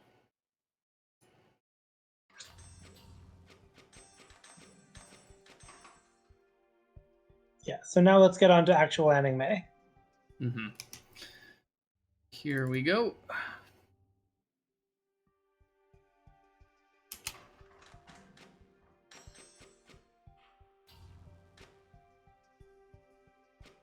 We have 3 Triplex Bonders with a mega wand action happening.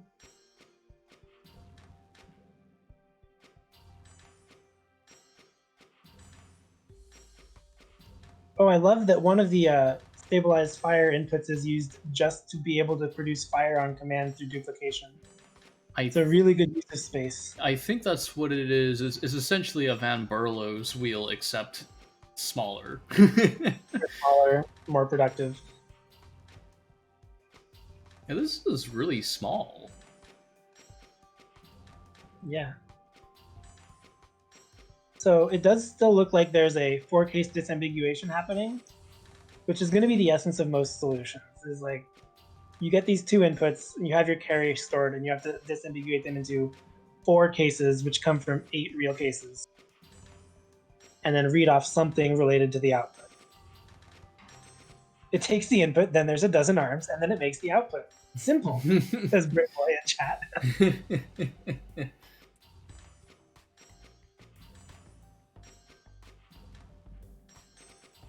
So when we get to better sum, it's just going to take the input, have fewer arms, and make the output faster.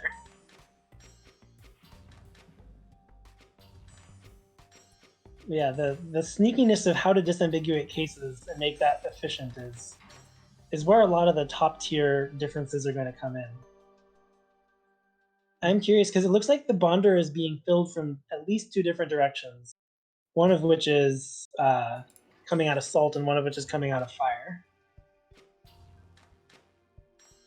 I think if it runs in looping form and doesn't crash here, I would like to see, yeah, the 2 different arms push the output onto the bonder at the slightly different times, but just depending on the left or the right case. Alrighty. You guys ready for the next one? I am. Mm-hmm. Brother Mojo. All right, all right.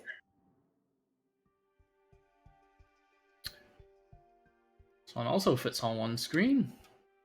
And Very these nice. arms are very, very instructions dense. That's how you know it's a good sum solution. Oh, 336 cycles. This one's going to be blazing fast compared to some of the ones we've seen. Indeed. All right, this is going to be our new fastest solution, I'm pretty sure. And I like that wiggly track next to the leftmost. Oh, but disambiguate. Okay, yeah, it's happening on a very fast loop. The 4 states are being passed through a pipeline, and so it's adding 1 atom to output every 5 cycles? Hold on, Brother Mojo, if you are in chat, let us know how many cycles between adding 1 atom to output in your solution. Maybe tab through this one. Sure. Yeah, tabbing through is certainly going to help with clarity. So there's what Mr. Puzzle was calling at the beginning. There's an inner loop, and there's 1 atom added to output each run of the inner loop. And I'm just trying to count how many cycles is the inner loop. It looks like it's 6. This is a 6-cycle inner loop, so that's just so much faster. Also, the result is something with an incredibly equal sum threshold. Like the cost contributes 350, the cycles contributes 336, and the area contributes 326. Unfortunately, it does not loop, and that is not that's not actually required for this week. Yeah, it's 60, so that it can keep its behavior throughout the steady state, but not have to reset at the end. Yeah. This is 336 cycles. And chat points out it's got waist chains. Indeed. Indeed. And There's it's beating some that don't have them. Neat. Indeed. Brother Mojo's. So while this is, what is this? 1400 is divided by 5 is 280 plus 336 plus plus 248 for this one is actually 864. Unfortunately, Brother Mojo's worst case adds a lot of metric points because of the insane amounts of waste chains that he ends up making. Yeah, this is 6 cycles per bit. I don't know how much time is extra beyond that used for reset. I can look at the instructions for, say, ARM 3, because that one has a pretty clear 6-cycle loop going on. So 1, 2, 3, 4, 5, 6, 7. I was looking at ARMs 20 and 21, which are these two, because they generally add on to the output in a pretty regular state. Yeah, there's 6-cycle loop, but then there's 4 cycles after that loop ends to get back to a safe state to read in the new pair of inputs. So output, it looks like it's 48 plus 4 is 52 cycles. So it's producing an output every 52 cycles in steady state, which is really cool. Yeah. And it's using one stabilized fire on the output to just duplicate off of whatever state it throws onto the other side of the duplication. That's a really efficient readout. If you look at that duplication glyph to the left of the bonder on the output, it's going to put a salt on one side, and then whatever machinery is happening on the other side will determine what the output looks like, whether it's salt or fire. Mm-hmm. Yeah, he confirms in chat. 6 cycles per digit, 4 to reset. It's a 52 cycle loop for one output. Pretty cool. You ready, guys, for the next one? I think I've said all I can confidently say about the solution. The disambiguation between the states is still a mystery. I'll write down 336. You'll write down some much lower numbers later, man. Well, coming up next, I want to see how fast we can go. 100K. We are already breaking down to 800. Ooh. There were only 2 people who were brokenhearted by the 9 reveal. That's cool. Indeed.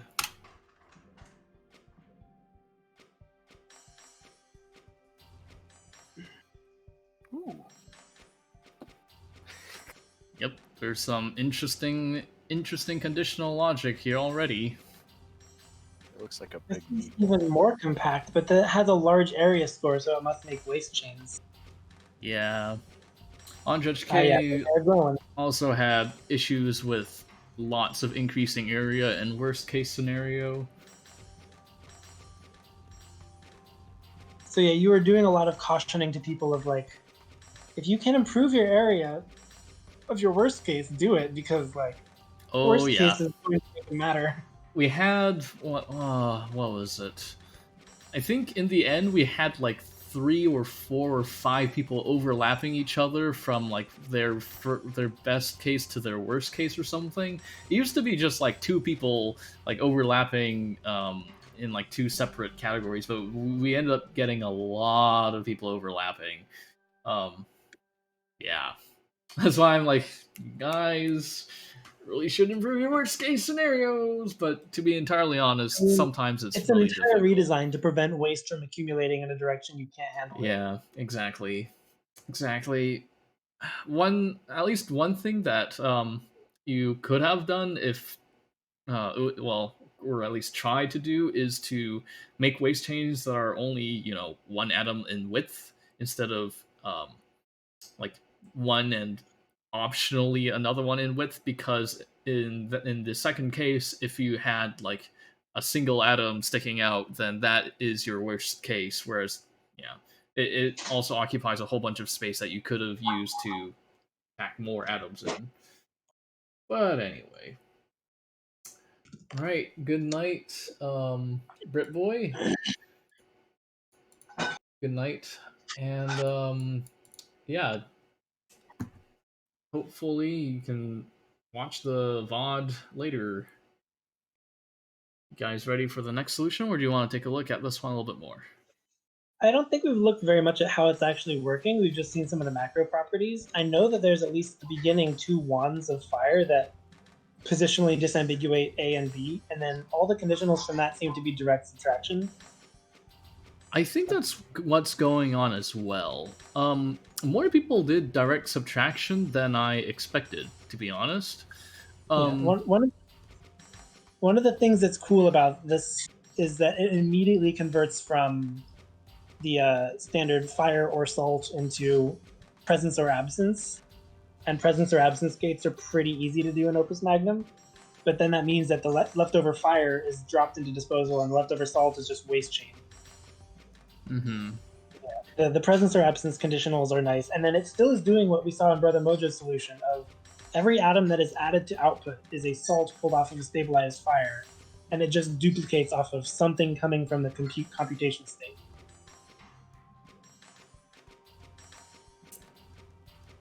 Yeah, one of the things that's a little bit unfortunate about presence or absence conditionals is that they tend to be harder to figure out on stream when in a time crunchy format.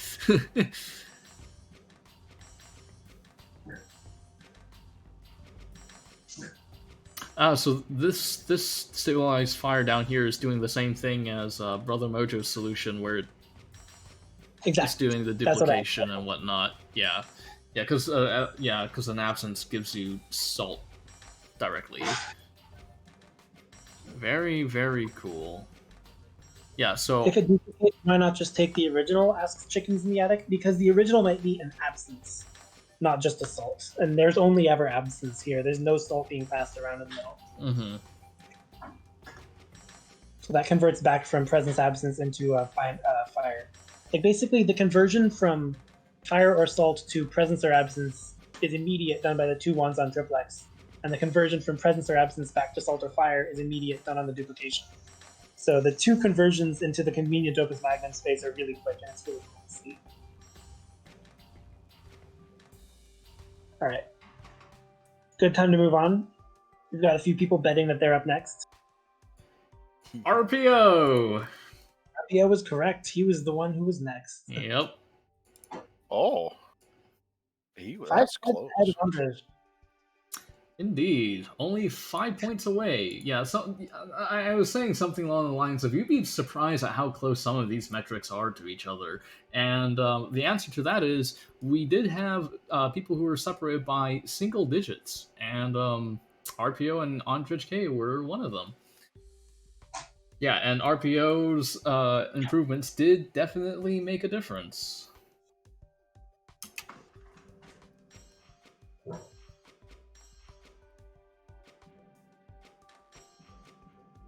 Any ties?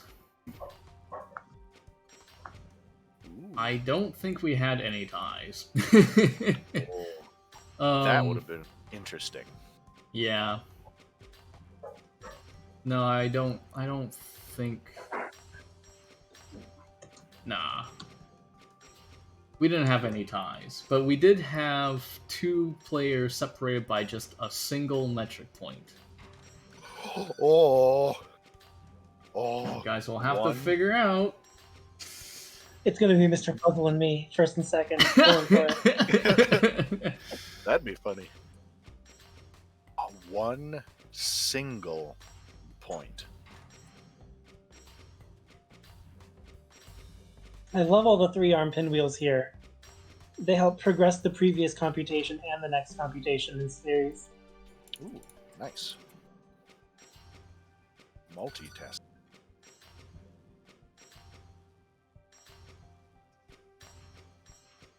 Yeah, so there's an AND gate and an OR gate in 14 and 15, which are the 2 triple ones there. I don't know, it's a little bit complicated.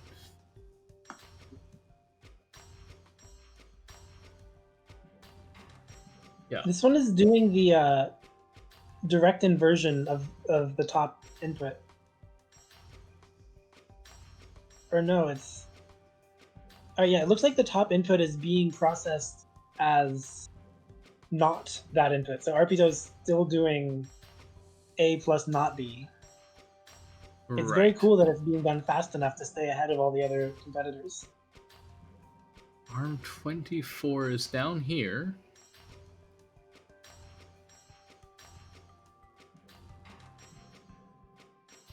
I don't think it grabs onto anything in this test case.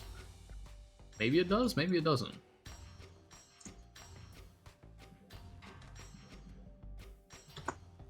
I don't think it does on this test case, unfortunately.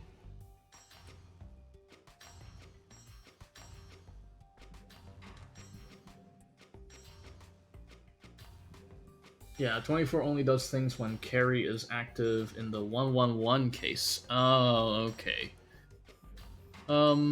Yeah, I don't think that case shows up in this specific test case. Yeah. That's, Solutions are going to be available on Google Drive, right? So you can just yeah. open it up and watch it on every case to appreciate more what their logics are. Mm-hmm. If you're somebody who, besides Brookie, feels obligated to watch all of these on your own. Well, the thing is, I don't actually watch all of them on my own. I just re-verify all of them. That's true.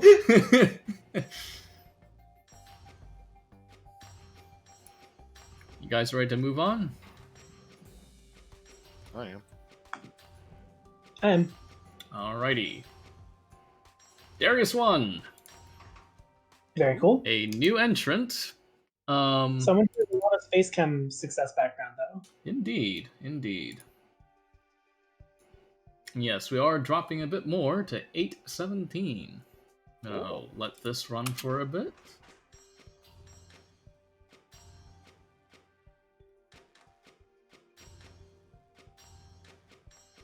There's a presence or absence conditional at the beginning right there.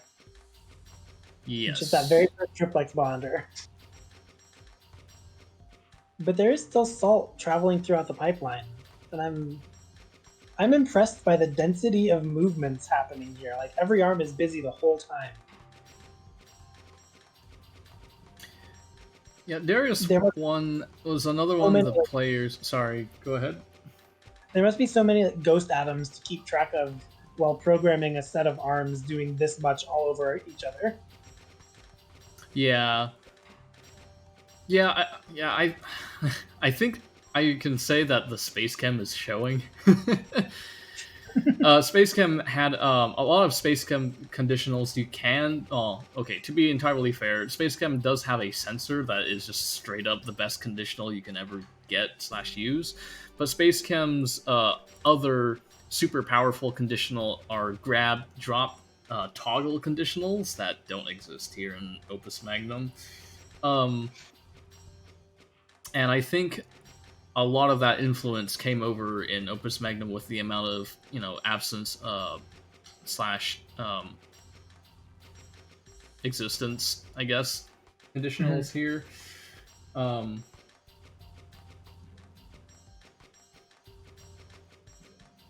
Alright, good night, Matter Monkey. Yeah, this stream does not occur at a great time for a lot of the EU we're going to lose our viewers. Europe guests before the final reveals. Indeed. Yeah, and I was saying earlier, unfortunately, Darius 1 was one of the few players who suffered a lot from excessive waste buildup. This specifically runs at, I don't know, something like 700, I think? Let me take a look here.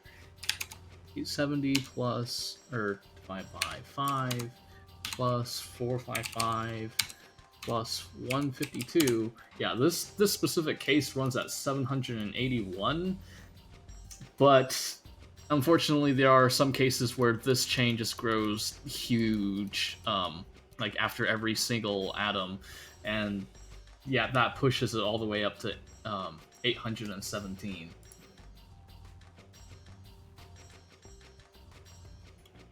Alrighty. Yeah, the worst area is just something you can't really afford to do and be at the very top. Mm-hmm. Yeah, Brother Mojo mentions in chat, it gets really tough when you're waving a bunch of conditional atoms around, figuring out which swings could possibly be happening at the same time. Basically, the ghost atoms can't ever crash into each other unless you're confident that both don't exist. Right. And that was one of the things that Panic's tool helped, but didn't completely always check for. Panic's tool only checks for beginning and end of atom movements. It does not check for collisions in between movements.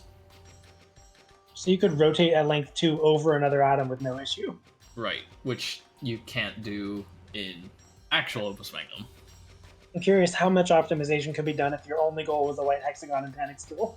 That would be a very strange category to go for, don't ask. Oh, yeah, that would be very, very, very strange. That'd be hard to... Man, I can't imagine trying to actually do that, because the machine might never work in the game.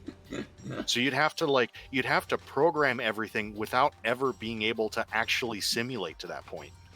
Yeah, that's so bizarre to think about. Not my Opus Magnum programming style at all. Alright, you guys ready for the next one? Yep. Monster Racer. 3 Nice. points. Ooh. Oh, that's such a tiny margin. Looks Congrats at speed. on Monster Nice. Indeed. Nice speed. Worst cases. Worst cases.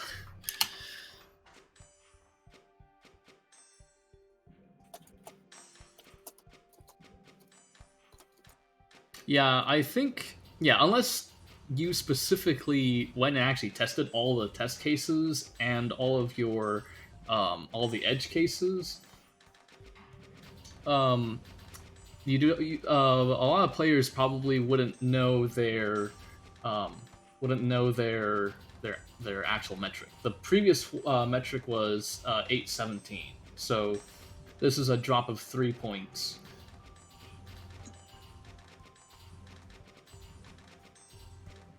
So I'm looking at this, and there's 2 triplex bonders. One of them is used for a NOT gate, and the other is used for a 3-atom comparison. Yeah, that is... Oof. So the NOT gate is literally just inverting B, because I think Monster Racer wasn't aware of direct subtraction. But then the second part of this is a direct 3-atom comparison where all of them are fire moves in once, 2 of them are fire moves in 2 other cases, and none of them are fire, or one of them is fire move in all the others. And there's a lot to try to disambiguate there. It's an impressive amount of machinery. Yes, yes indeed. Working with just, like, one possible triangle of triplex.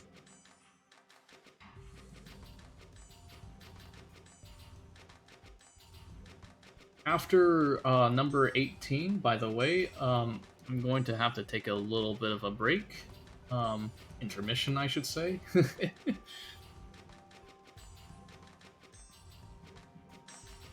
It'll only be like a couple minutes. Anyhow.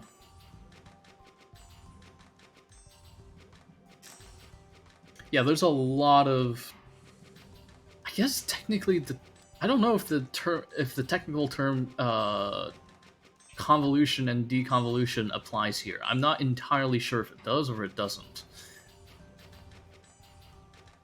And I don't think it does. Looks like it's 8-cycle loop per atom, and the way I would describe it is disambiguation. Just yeah. You have possible ghost states, and you have to disambiguate them into 4 that give a 1 output, 4 that give a 0 output. Separate from that, 4 that give a 1 carry, 4 that give a 0 carry. Yeah, I was thinking about like signal convolution and deconvolution, and I just realized no, that's a different thing that involves a lot of integral calculus and usually over continuous things. Whereas these are actual discrete two different states. domains to try to view this in. Pardon? We don't have 2 different domains to try to view this in. Without that, there's no sense of convolution. Yeah. Now we are at the halfway point, right? I will leave in the break. Ricky just announced. We are almost at the halfway point. Halfway point would be... Oh, technically it would be after this one, but I'm going to do number 18 before I take a break. Alright. You guys ready for the next solution? What's the drop? Is it a 1 tie? Is it like a 1 metric point drop? Is it 1 or 2 points? Let me take a look. Monster Racer said that there was a 6T modification he could make to save 3, and he did not want to. Yeah, no, there's a 20-point drop after this. Oh, we're into the 700s already. Very yes. Cool. Coming up next, JoJo. All right. I'm glad JoJo got something working. They were despairing for quite a while. Yeah, and you came in middle of the pack. Alrighty. Let's start.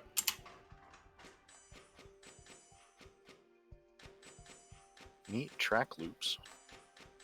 We got a size 8 diamond and a size 6 hexagon. The break is going to be about a couple minutes long. Yeah, not too long. This is a fast solution. Yeah, I will tab through this in a bit. How widely spaced are the drops? How widely spaced are the drops? It looks like a cycle loop which is producing 2 atoms, so it's a 4-cycle turnaround. This is what Mr. Puzzle had talked about, how like you can make a 4-cycle output per atom. This is fast. Jojo, you're faster than me. I'll say that.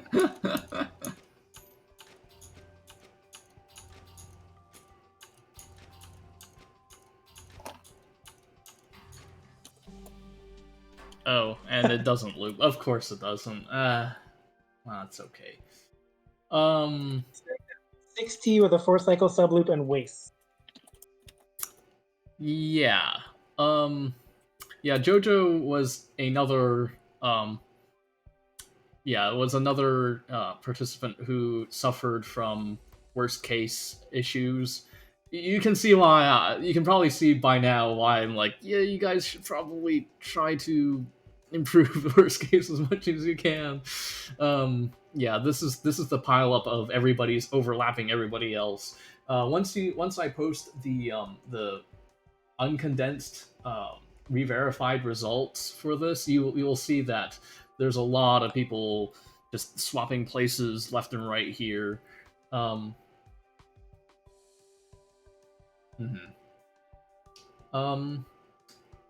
think I'm gonna take a break right now, and then we'll dissect this solution a little bit more once we come back. Does that sound good to you guys? Yep. All right. I would like to take a break too. So, see you guys after a few minutes. Indeed. Be right back. After these messages, we'll be right back.